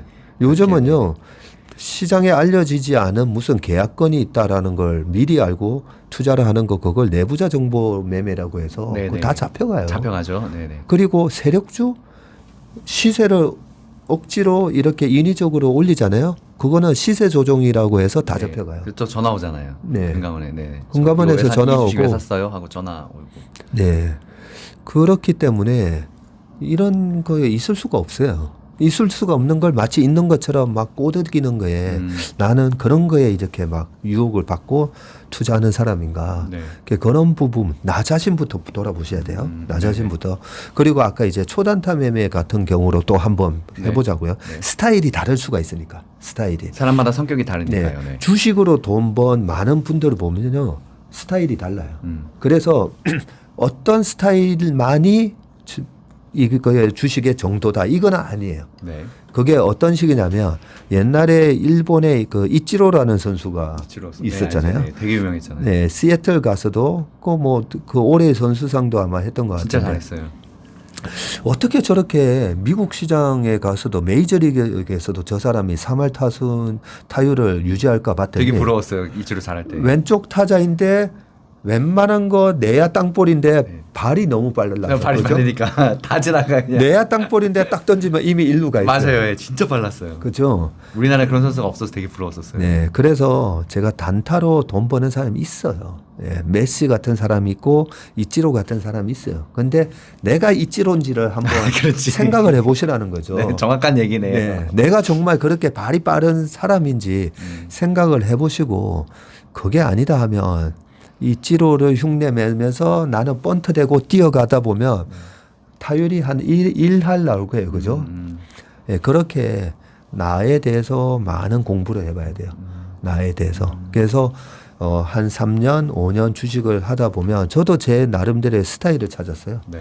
예, 뭐 추세 추종을 하는 분들도 있고 저 같은 경우에는 약간 컨트리어리한 스타일로 역발상 매매로 아니 이렇게 모두가 두려워할 때 우량 주식의 가격이 디스카운트 돼서 할인 판매를 좋아해요. 저는. 엄청난 세일 기간입니다. 네. 그래서 저는 요즘은 거는 것도 이제 옷을 사거나 이럴 때도 보면 아울렛 가서 거의 사요. 아울렛. 철 지났는데 아니 가격이 싼 거. 맞아요. 예. 그냥 백화점은 제가 가본 적이 거의 없는 것 같아요. 네.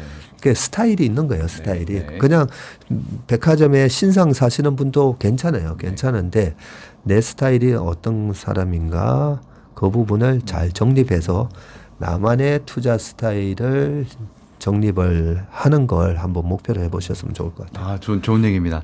사실 저도 이 질문을 준비하면서 주식시장에 우리가 수많은 투자자들이 있는데 자기 자신이 어떤 사람인지 전혀 파악 안 합니다. 이런 분들은 그 성향 파악이 안 되면 아까 얘기하신 대로 자기 관리, 컨트롤이 안 되기 때문에 단타에 쉽게 빠질 수 있고 이제 뭐 어디 급등주의 때 잘 안전하게 투자하다가 혹 가서 훅 가는 경우 생길 수 있습니다. 네. 그래서 진짜 우리 구독자분들도 주식 투자를 하시는데 나는 어떤 투자자인가 내 자신을 한 번 더 생각해 보시고 주식 투자하시는 것도 나쁘진 않을 것 같아요. 네. 다음 질문 해볼게요. 제가 예전에 대표님 강연을 한번 들었어요. 네. 저 사실 주식 강연 같은 거를 솔직히 말씀드리면 처음 가봤습니다. 이제 이번에 이 회사를 알게 되면 처음 가봤는데 그 이야기가 너무 흥미롭고 재밌었어요. 이 얘기 해주셨었어요.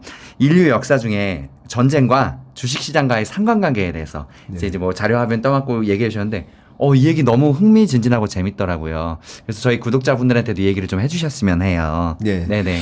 그 전쟁 얘기를 왜 했냐면요. 네. 최근에 이제 우크라이나 러시아 전쟁이 있잖아요. 그렇죠. 네. 그래서. 네. 그 부분이 또 우리를 두렵게 해요. 예, 인류 역사에도 보면 전쟁에서 수많은 사람들이 죽었기 때문에 우리 몸에는 전쟁을 무조건 회피하고 싶은 또 본능이 있어요. 네. 예, 전쟁이 일어나면 무조건 도망가야 돼요. 그러다 보니까 주식시장에서도 도망가야 된다라는 그런 이 본능이 있거든요. 그렇기 때문에 우리가 본능을 이겨내야 된다고 얘기하잖아요. 그러면 주식시장에서 전쟁이 일어났을 때 도망가는 게 맞는지 아니면 오히려 사는 게 맞는지 그 부분을 궁금해서 찾아봤더니 앙드레 코스톨라니가 이렇게 얘기했어요. 포승이 울리면 주식을 사고 하프가 울리면 주식을 팔아라. 와, 어떻게 우리 앙드레 코스톨라니 네. 그 분은 정말 천재 같은 얘기를 너무 끝판왕이네요. 네, 진짜. 끝판왕이에요.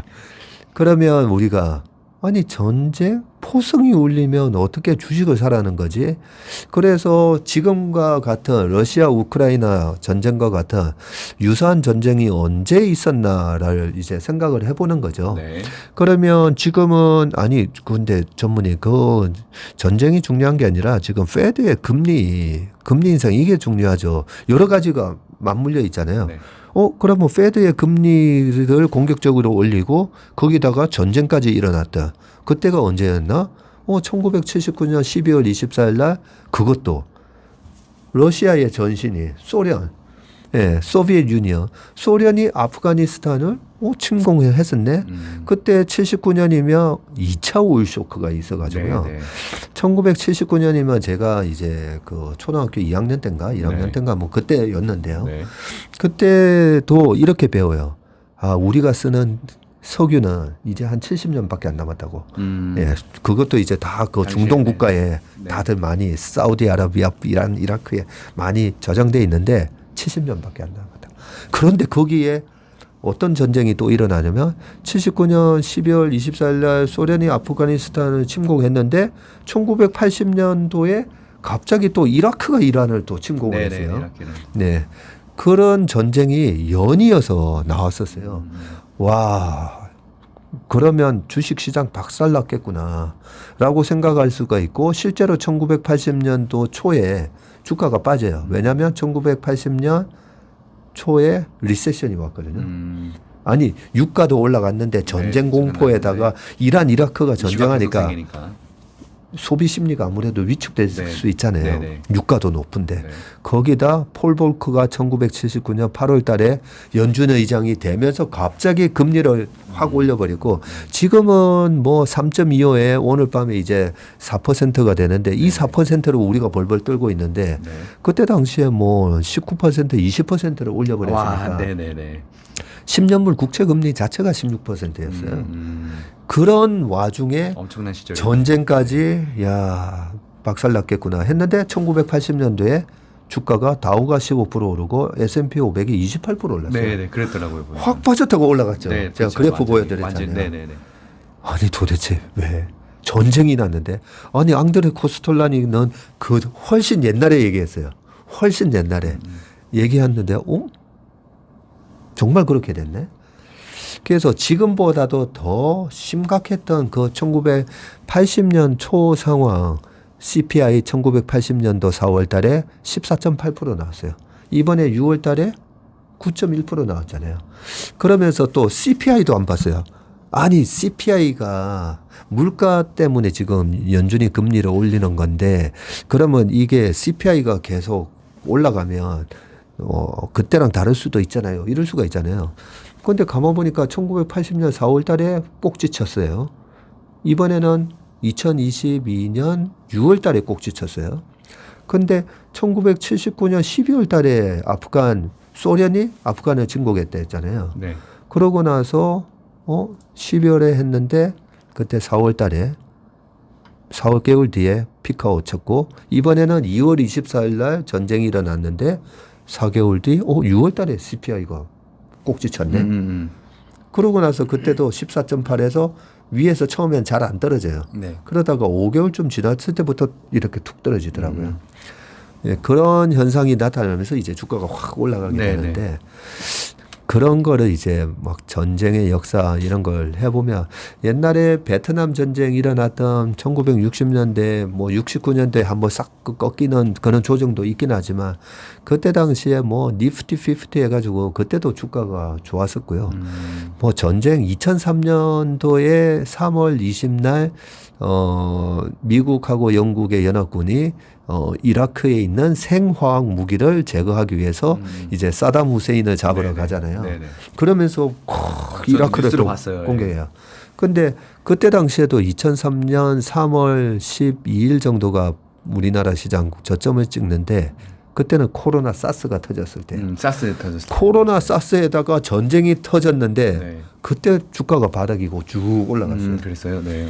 예, 그런 식으로 뭐 그것뿐만 아니라 1990년도에 초에 있었던 또 이라크가 쿠웨이트를 침공했을 쿠웨이트 때 침공했을 때. 그때도 처음에 주가가 빠지고 리세션이 왔지만 전체적으로 미국 시장이 한 20%도 안 빠졌어요. 안 빠지고 또 올라가고. 다시 네.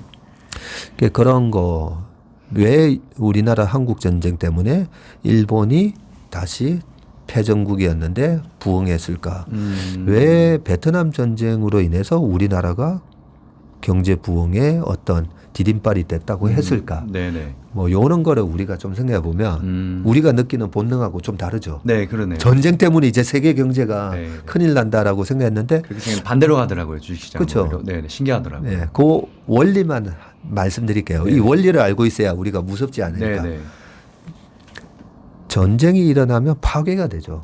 그렇죠. 예. 도시가 파괴되죠. 그러면 도시가 파괴가 되면 와, 저 건물 100억짜리 저 옆에 있는 도로 파괴가 되고, 근데 그 도로는 이미 거기에 돈을 써서 이미 만들어진 거잖아요. 그 만들어진 게 파괴가 되는 거나 어떤 손실이 나는 거를 우리가 회계학 용어로는 썬크 코스트라고 얘기를 해요. 썬크 코스트. 네, 이미 발생한 코스트예요. 예. 썬크 코스트 이미 발생했어요. 그 100억짜리 건물이 이미 내가 100억을 돈을 써서 만든 거예요. 이미 벌어진 일. 네.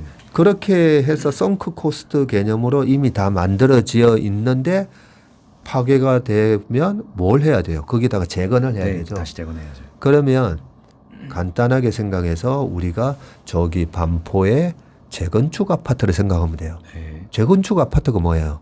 거기도 가끔씩 보면 요즘은 이제 다이나마이트로 폭발 안 시키죠. 네. 네. 근데 옛날에는 다이나마이트로 네. 그 건물을 폭발시키잖아요. 그 전쟁으로 폭발시키나 일부러 굴삭기로 가서 때려서 부수나 그게 바로 이제 파괴에 의한 이 경제가 창조적 파괴 뭐 이런 거라고 볼 수가 있죠. 네. 그런 개념으로 전쟁 이후에 이 재건 주식은 뭐죠? 미래를 보면서 투자하는 맞습니다. 거잖아요. 네네. 미래에 이렇게 새로운 경제 부흥의 될 효과가 거야. 있겠구나라는 거를 주식 시장이 반영을 하기 때문에 네. 다음에라도 전쟁이라는 거는 어떻게 보면 상당히 우리가 도망가야 될 때가 아니라 이게 기회구나라고 생각을 하시면 될 것 같습니다.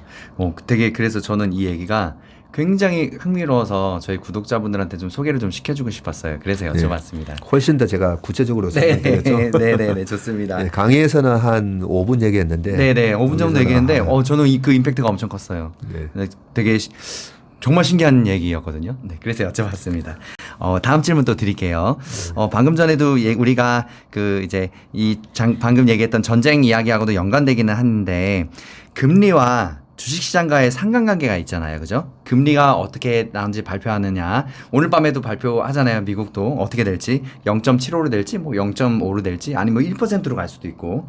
이런 것들에 따라서 엄청나게 출렁이잖아요. 이런 주식시장과의 금리와의 상관관계에 대해서 이야기해 주세요. 되게 기초적인 질문이기도 한데, 그래도 자세하게 한번 또 이 의견을 듣고 싶어요. 네. 네, 전문가시니까. 기초적인데 주식을 투자하든 부동산을 투자할 때 네. 가장 중요한 게 금리예요. 네네. 네. 그렇죠.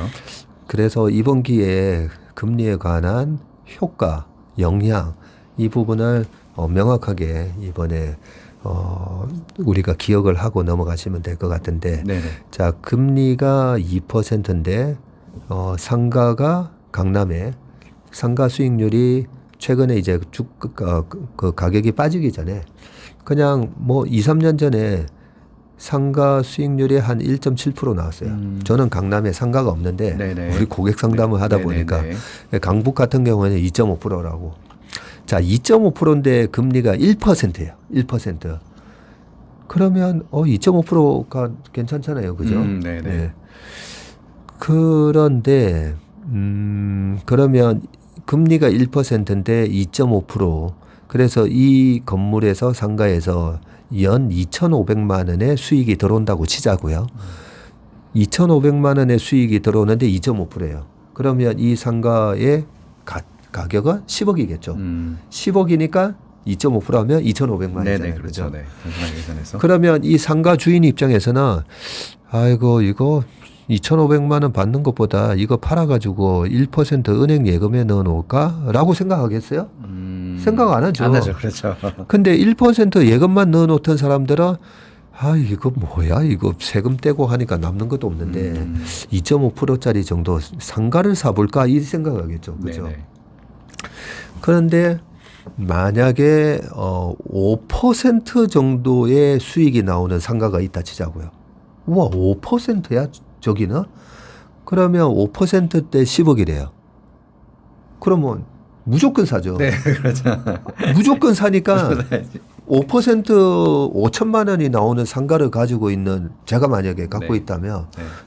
이제 전무님 그 10억 제가 드릴 테니까 파세요 하면 아니야 나 알죠. 이거 팔아가지고 내가 어디 1% 예금 넣을 때도 돈 넣을 데가 없어. 네, 어떻게 이걸 샀는데. 네. 그러면 이제 그러겠죠. 전무님 15억 드릴 테니까 어떠세요? 이런 물어보겠죠. 15억인데 2,500이니까 아 그래도 좀 수익률이 애매하네. 근데 20억 준대요. 20억 주는데 아까 우리가 5%를 했죠. 5천이라 했죠. 네. 20%인데 그 20억. 네, 20억. 20억이 되면 이게 5%가 아니라 2.5%로 떨어지잖아요. 그렇죠. 네, 수익이. 그러면 20억인데 그래? 그러면 5천만 원이면 이게 상가가 갑자기 이렇게 노령화되고 이 경기가 안 좋아지고 플랫폼인 기업들이 전자상거래가 되고 전부 다 이제 배달시켜 먹고 그러면 우리 상가에 들어오는 사람이 없어지고 옆에 공실률이 많아지고 야 이거 상가가 계속 낡으면 또 수리도 해줘야 되고 야 그러면 이번 기회에 팔자 그러면서 20억에 파는 거예요. 네네. 자 파는데 금리가 요즘 얼마죠? 엄청나죠. 금리가 요즘 4.5% 네네. 뭐 6.5%도 나와요. 네, 엄청 올라가고 있습니다. 예. 그러면 금리가 이제 5%가 됐어요 지금. 네. 5%? 근데 20억에 지금 상가가 2.5% 나오잖아요 수익률이. 네.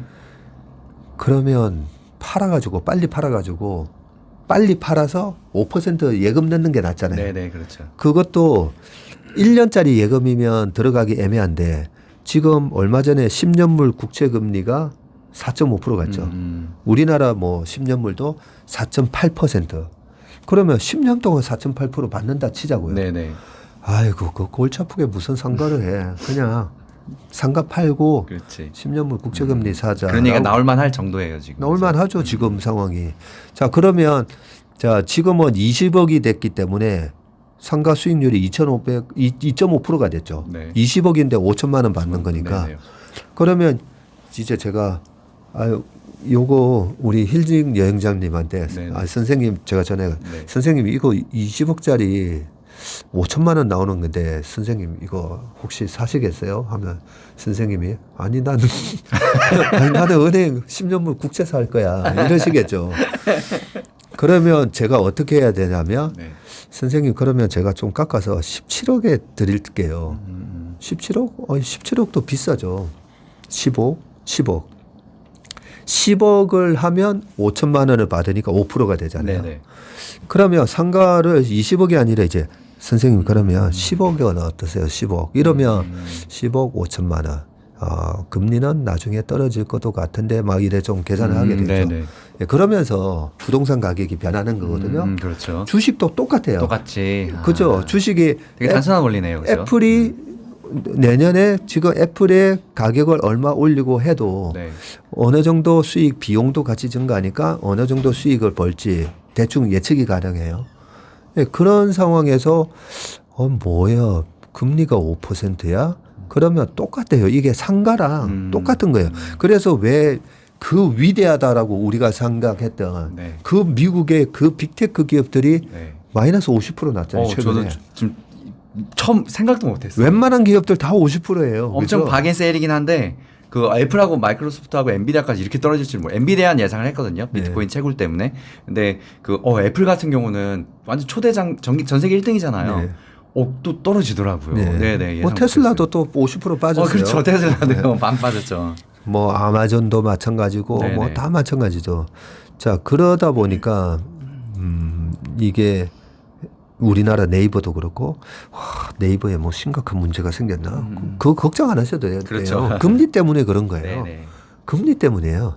그러면 이제 나중에 이제 금리만 떨어지면 그래서 요즘 제가 이제 경기 침체 경기 침체가 오면 과거의 역사에 보면 경기 침체가 오면 금리는 무조건 다 떨어졌어요.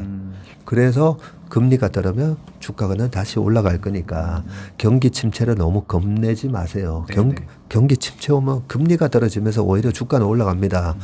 라고 얘기를 하는데 또 이제 여러 가지 얘기 많이 나오죠. 그렇겠죠. 예, 금리가 떨어져서 주가는 안 올라갈 수도 있다. 뭐 이런 사실 그건 아무도 모르는 거니까. 여러 가지 얘기가 있고 과거의 사례에서도 이게 구조적 이 심각한 아까 닷컴버블이 네. 망가질 때처럼 네.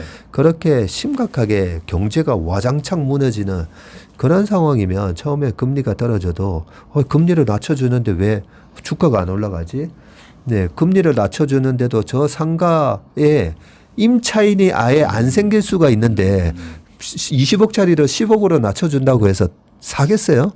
아니 경기가 안 좋아서 안 들어올 건데 그렇죠? 네네. 그 5천만 원을 낼 사람 임차인이 없을 건데 그러면 이제 가격이 떨어지도 안 올라가는 거죠. 네, 그렇겠죠. 그래서 경기가 어느 정도 침체가 오는지에 대해서도 우리가 그렇게 또 따져봐야 되는 건데 그런 걸 따져보는 게 아까 전쟁을 따져보듯이 네네, 맞아요. 옛날 상황이랑 지금 상황이랑 자꾸만 이렇게 조각을 퍼즐을 맞춰보는 거죠. 제가 이 질문을 왜 했냐면 그 주식시장을 예측하기 쉬운 게 금리만큼 쉬운 게 없어요. 그냥 저같이 주식 잘 모르는 사람도요. 금리 얼마 오른데 하면 뚝 떨어지더라고요. 금리 얼마큼만밖에 안 오른데 하면 또 쭉 올라가고 그거에 대해서 상관이 있기 때문에 금리만 잘 파악하고 이렇게 봐도 어느 정도 주식시장을 예측이 가능하더라고요. 네. 제가 사실 이거를 강조하고 싶어서 여쭤봤어요. 아유, 네네네. 좋은 질문이시고요. 거기에 약간만 부연 설명을 드리면 네네. 우리 선생님이 말씀하셨듯이 타이밍을 사는 게 아니라 그 기업의 성장하는 그 타임을 사는 거다고 네네. 말씀을 하셨잖아요. 네. 그 성장하는 타임이 뭐가 성장하는 거예요? 이익 성장이잖아요. 그렇죠? 이익 얼마나 돈을 성장이에요. 벌 수 있느냐. 옛날에는 전망이 있느냐. 우리나라가 IMF 있기 전에는 기업들이 사이즈 경쟁을 했어요. 네. 막 부채를 땡겨서 우리가 무슨 이런 기업도 있고 이런 기업도 있고 잔뜩 사이즈 그 바보 같은 짓을 한 거죠. 벤처기업이 그렇게 많이 했어요. 아니 사이즈가 중요한 게 아니라 문어발식으로 거기서 그렇게 해서 어떻게 이익을 늘릴 건데 네네. 그걸 했어야 되는데 옛날에는 사이즈 경쟁을 했던 거죠. 네네. 자 그러면 우리가 이렇게 성장하는 기업에 이익 성장하는 기업에 투자를 하는 거거든요. 투자를 하는 건데 요 타임에 금리가 오르고 내리고에 따라서 미래에 벌어들이는 이 현금의 가치가 그죠? 이자가 100%라고 가정을 해보자고요. 네. 물가 상승이. 네네. 물가 상승이 100%라고 하면 지금 만 원이 당장 내년 되면 2만 원이고 내후년 되면 또 4만 원이고 4만, 네. 그게 결국은 똑같은 만 원인 거잖아요. 그런 것처럼 이 할인율이라고 하는 이 이자에 따라서 지금 현재 가치가 확 달라져요. 자, 만 원, 2만 원, 4만 원을 버는데 네. 물가가 100% 증가하는 거는 이건 성장이 없다고 봐야 돼요. 근데 물가 상승률이 1%예요. 인플레이션이 1%예요. 1%인데 만 원, 2만 원, 4만 원 벌면 대단한 거잖아요. 그래서 금리가 주가에 그렇게 영향을 주는 거예요.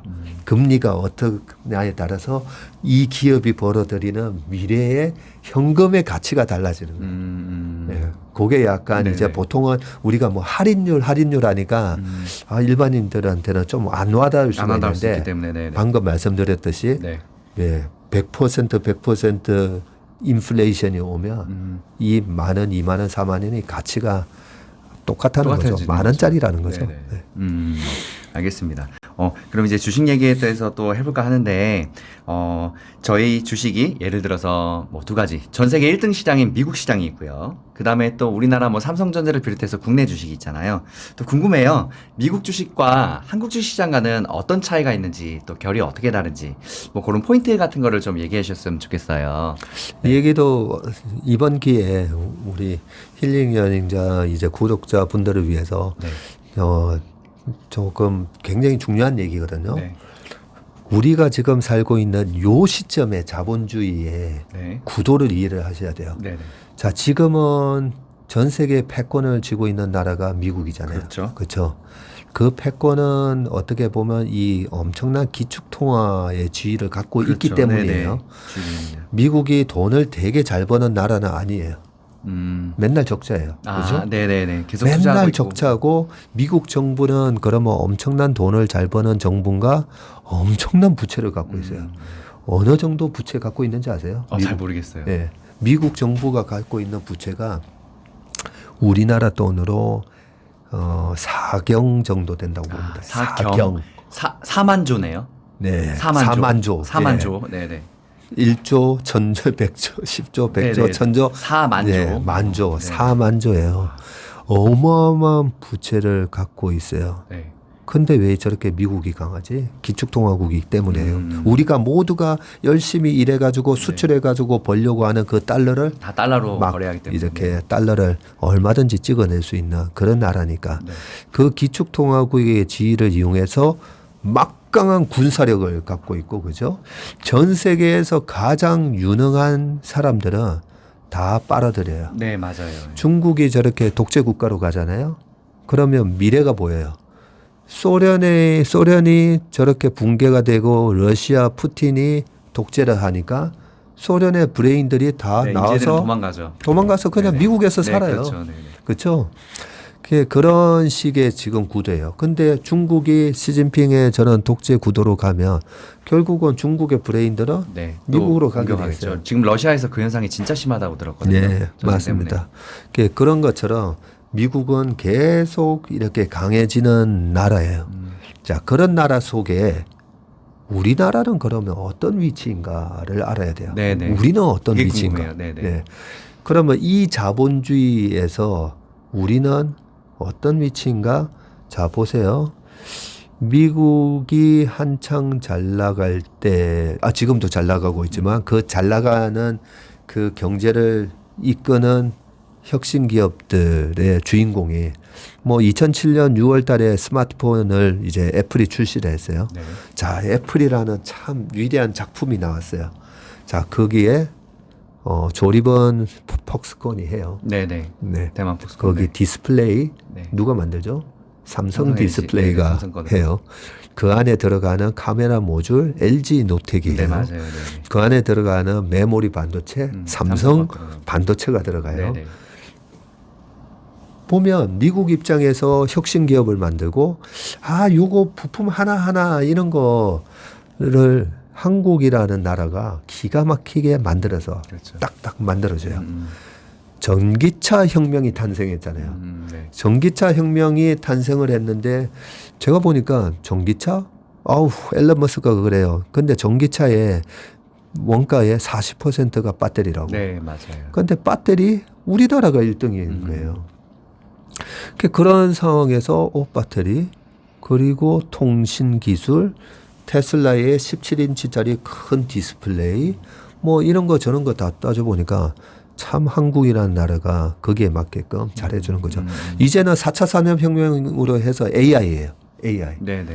AI 시대가 도래하는데 거기에 뭐 데이터 센터부터 시작해가지고 그런 거에도 다 보면 참 DDR4에서 이제는 또 DDR5로 DDR2에서 DDR3 넘어올 때도 보면요. 네네, 맞아요. 소비 전력이 한 30% 줄어들고 전기는 적게 속도는 먹고 더 속도는 더 빨라지고 빨라지고. DDR3에서 4로 넘어갈 때도 똑같아요. 네, 기사 읽어보면 똑같았어요. 똑같아요. 지금도 DDR 그 4에서 또 5를 개발해서 네네. 언제든지 딱 미국이 요이 땅 하면 요이 땅? 그거는 준비 시작. 일본 말인데 괜찮아요. 괜찮아요. 저희 아버지가 자주 쓰시던 말이라서 네네네. 자, 그러면 딱 출시할 수 있도록 해줘요. 네. 그래서 소위 말하는 이 밸류 체인이라는 미국의 혁신 기업이 갈 때 아니 옛날에도 보면 삼국지나 이런 거 보면 뭐 조조 혼자 싸우나요? 아니죠. 장비 관우 혼자 강한 싸우는 게 아니라 뒤에 군사들. 딱 있잖아요. 군사력. 그게 어떻게 보면 우리나라는 미국 입장에서 보면 참 똘똘한 어떻게 보면 저는 조자룡 같은 나라라고 봐요. 조자룡 혼자서 창 하나 들고 이제 네. 딱 해가 유비 아들 딱 네, 딱 구해왔다 데리고. 하잖아요. 조자룡 창 쓰듯이 한다는 말이 있었는데 한국이라는 나라를 보면 미국 입장에서는 아니 저 나라가 어떻게 BTS 같은 비틀즈 같은 아이돌 그룹을 만들어내고 아니 영화 이상한 봉준호 장르 저 희한한 장르예요. 희한합니다. 저 개인적으로. 영화를 보고 나면 네. 희한한 거예요. 기분이 안 약간 좋아. 코믹하면서 아니 2시간 내내 재밌어요. 네, 재밌어요. 2시간 근데요. 내내 그런데 재밌는데 재밌어요. 우울한데 그 안에 재밌어요. 엄청난 메시지가 또 들어가 있어요. 그렇더라고요.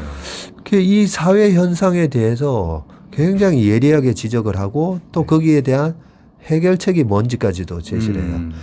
기생충 영화가 나오기 전에 조커라고 있었죠. 네네. 조커라는 영화에서는 왜 조커 같은 그런 악마가 탄생했는지에 대한 배경만 설명을 하고 맞아요. 네. 대안 제시가 없어요. 없죠. 그런데 기생충에는 그래서 우리가 어떤 식으로 네. 살아야 되는지 대안을 제시하고 저도 되게 많이 느꼈어요. 그렇죠. 그런 영화를 한국이 만들어내고 오징어 게임이 뭐 이런 영화를 만들어내는 나라예요. 그래서 저는 조자룡 같은 나라라고 생각해요. 그래서 우리나라는 안 되고 미국은 된다. 미국이 제일 강한 나라는 맞아요. 근데 미국은 조자룡이라는 반드시 데리고 가야 되는 장수라는 거죠, 우리나라가. 이 표현은 제가 유튜브에서 처음 얘기하는 거예요. 아, 그래요? 네네.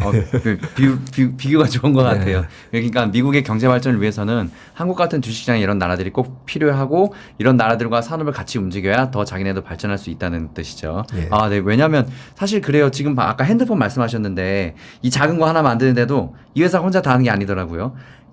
소위 말해서 저희 컴퓨터 좋아하는 사람들은 드래곤볼 모은다 그래요. 드래곤볼을 모아서 이제 딱 용신을 불러내는 거지. 네. 그런 좋은 작품이 하나 나오는 것처럼 네. 모든 경제가 다 이렇게 돌아가더라고요. 그러면 네네. 이제 또 그런 의문, 이런 우려를 얘기하시는 분도 있어요. 네. 아, 근데 전문이 요즘 이제 바이든 정책이라든지 그 전에 트럼프도 그랬고, 네. 자기네들 자국 기업을 우월주의. 모아내는 네. 리쇼어링도 하고 프렌쇼어링도 하면서 너무 이렇게 폐쇄적으로 하는 거 아니냐. 미국의 자본주의가 그걸 모를 것 같아요. 다 알고 있겠죠. 네. 대공황을 겪었던 그 스무트 홀리법이라고 폐쇄적으로 우리 자국 기업, 자국 산업을 보호하려고 400%, 4,000% 관세를 때리다가 대공황이 왔어요.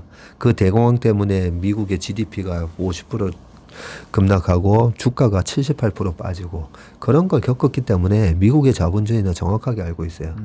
이걸 전부 다 우리나라에서만 미국에서만 해야지. 그거는 아니에요. 그러면 아니 그래도 이 최근에 일어나는 현상 보면 그런 게 심한 것 같은데 1980년도에 로널드 레이건 대통령이 카터 대통령에 이어서 81년도에 당선이 돼가지고 뭐라고 얘기했어요? Make America Great. 그때도 엄청나게 자국 우선주의를 네네. 얘기했어요. 네. 그런데 80년도에 아시아 버블이 있었대잖아요. 네네.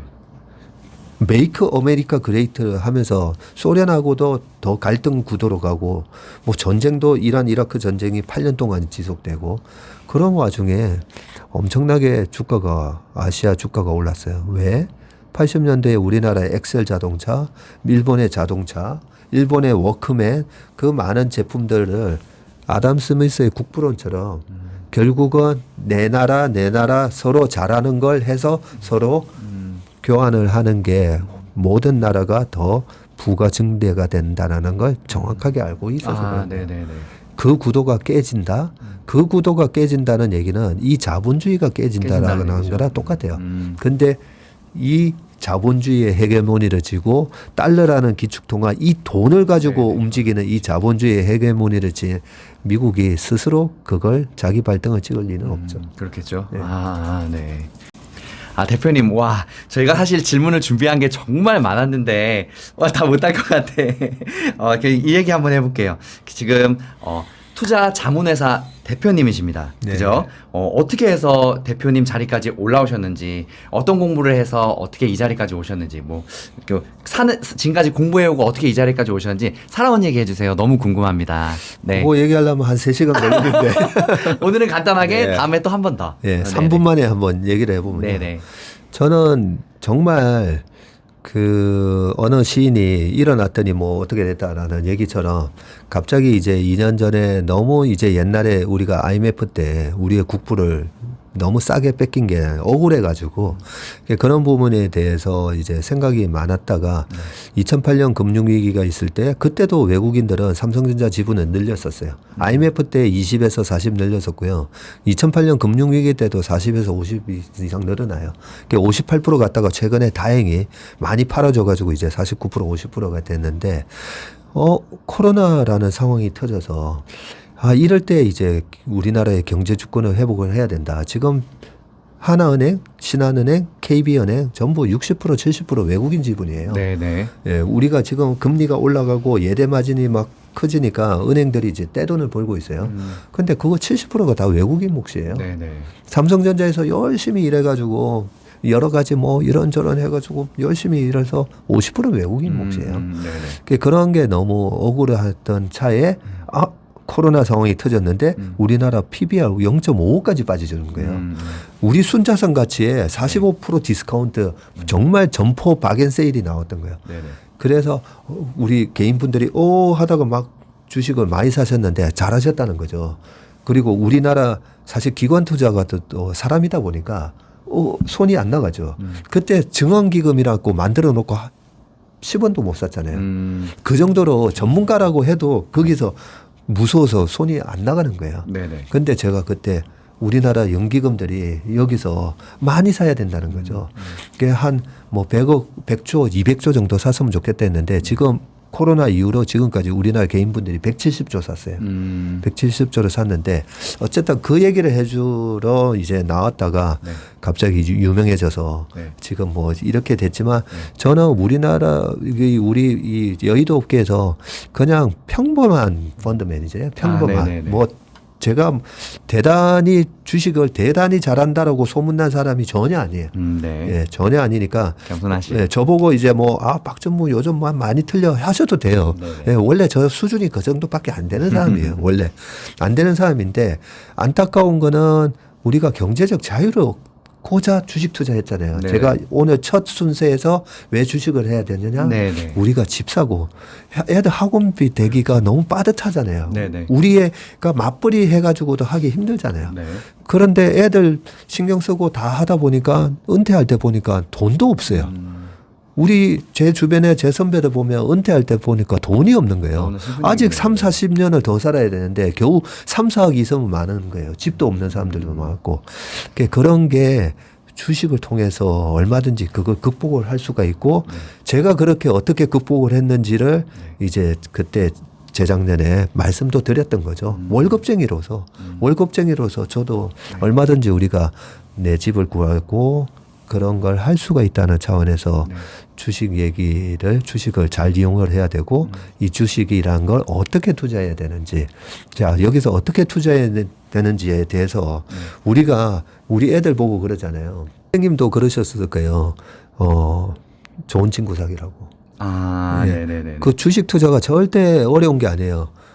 좋은 기업? 어떤 게 좋은 기업이죠? 내 동생, 우리 자식이 취직했으면 좋은 회사. 취직했으면 하는 회사. 네이버 주가 70% 빠지니까 막 이제는 네이버 저 주식은 사면 안 될 것 같잖아요. 근데 만약에 우리 아들이 네이버 취직한다고 생각해 보자고요. 네. 네이버가 아버지 저 네이버에 이번에 그 어플라이 했는데 원서 냈는데 됐어요. 그러면 제가 야 거기 가면 안 돼 이럴 겁니까? 파티를 열어야죠. 파티를 열어야죠. 경사났네. 진짜 이래야 들어가기 될 힘든 거 아니에요. 회사예요. 예. 뭐 카카오는 지금 경영진들이 제가 보니까 이 기업 금융의 전문가들은 계시는 것 같은데 약간 이 주식 시장과 관련된 전문가가 없다는 생각이 들어요. 좀 부족하죠. 예. 네. 뭘 어떻게 해야 되는지 분할 상장을 너무 많이 예, 해서. 빨리 이걸 수습하고 싶어 하는데도 어떻게 수습해야 되는지 좀 잘 모르시는 것 같더라고요.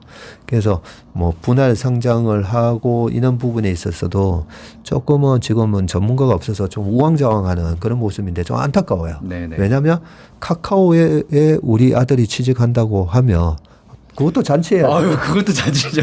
네, 그렇죠. 그 진짜 좋은 회사예요. 네. 네네. 그래서 카카오도 요즘 이제 주가가 많이 빠지고 경영진들의 이제 실망스러운 모습에 어떤 분이 그 질문하셨죠. 카카오가 위대한 기업 맞습니까, 전문의? 예, 위대한 기업은 맞는데 그 경영자들이 조금은 약간 미숙한 부분, 그건 얼마든지 개선할 수가 있잖아요. 네네. 그거는 얼마든지 개선할 수가 있어요. 그런 부분만 개선하면 카카오 주가도 금리가 빠지면서 나중에 다 회복한다고 봐요. 이 말이 좀 샜는데. 네, 그러니까 예. 저 궁금합니다. 네. 어떻게 하면은 대표님처럼 이런 경제를 네. 공부를 많이 할 수 있고 이제 어떤 뭐 학위나 아니면 그냥 궁금해요. 그래서 네. 어떻게 하면 이렇게 경제 분야에서 네, 그 일을 하실 수 있는지. 예. 네네. 그래서 우리가 좋은 친구를 사귀라 그리고 좋은 회사에 들어가라. 네. 그렇게 바라보는 관점하고 네. 투자의 관점하고 네. 전혀 다른 게 아니다는 거죠. 아. 전혀 다른 게 아니고 제가 예전에 그런 얘기를 한 적이 있는데 대학교 때 제가 검도부를 이제 들어갔다가 검도요? 예, 검도했었어요. 검도. 네네네. 예. 검도가 이제 정신 수양하는데 좀 네, 좋은 것 맞아요. 같아서 네네. 제가 검도를 했었는데 2학년 올라갈 때 내가 정말 이 후배들한테 부끄럽지 않은 실력인가 해서 도장을 다녔어요. 겨울방학 때. 도장을 다니는데 이제 거기 사범님이 막 제가 이 1년 동안 하던 이런 거 하니까 그렇게 칼을 쓰는 게 아니라 큰 칼을 쓰는 게 중요하다는 거예요. 그러고 보니까 제가 그 시합용으로 너무 막 이러고 있었던 거예요. 네네. 그렇지. 검도 칼을 쓰는 건데 제대로 이제 칼을 쓰는 그런 식으로 이제 제 스타일을 확 바꿨었어요. 네. 그래서 우리가 투자도 되게 디테일한 어떤 이런 막 기술이 많아야 된다 생각하잖아요.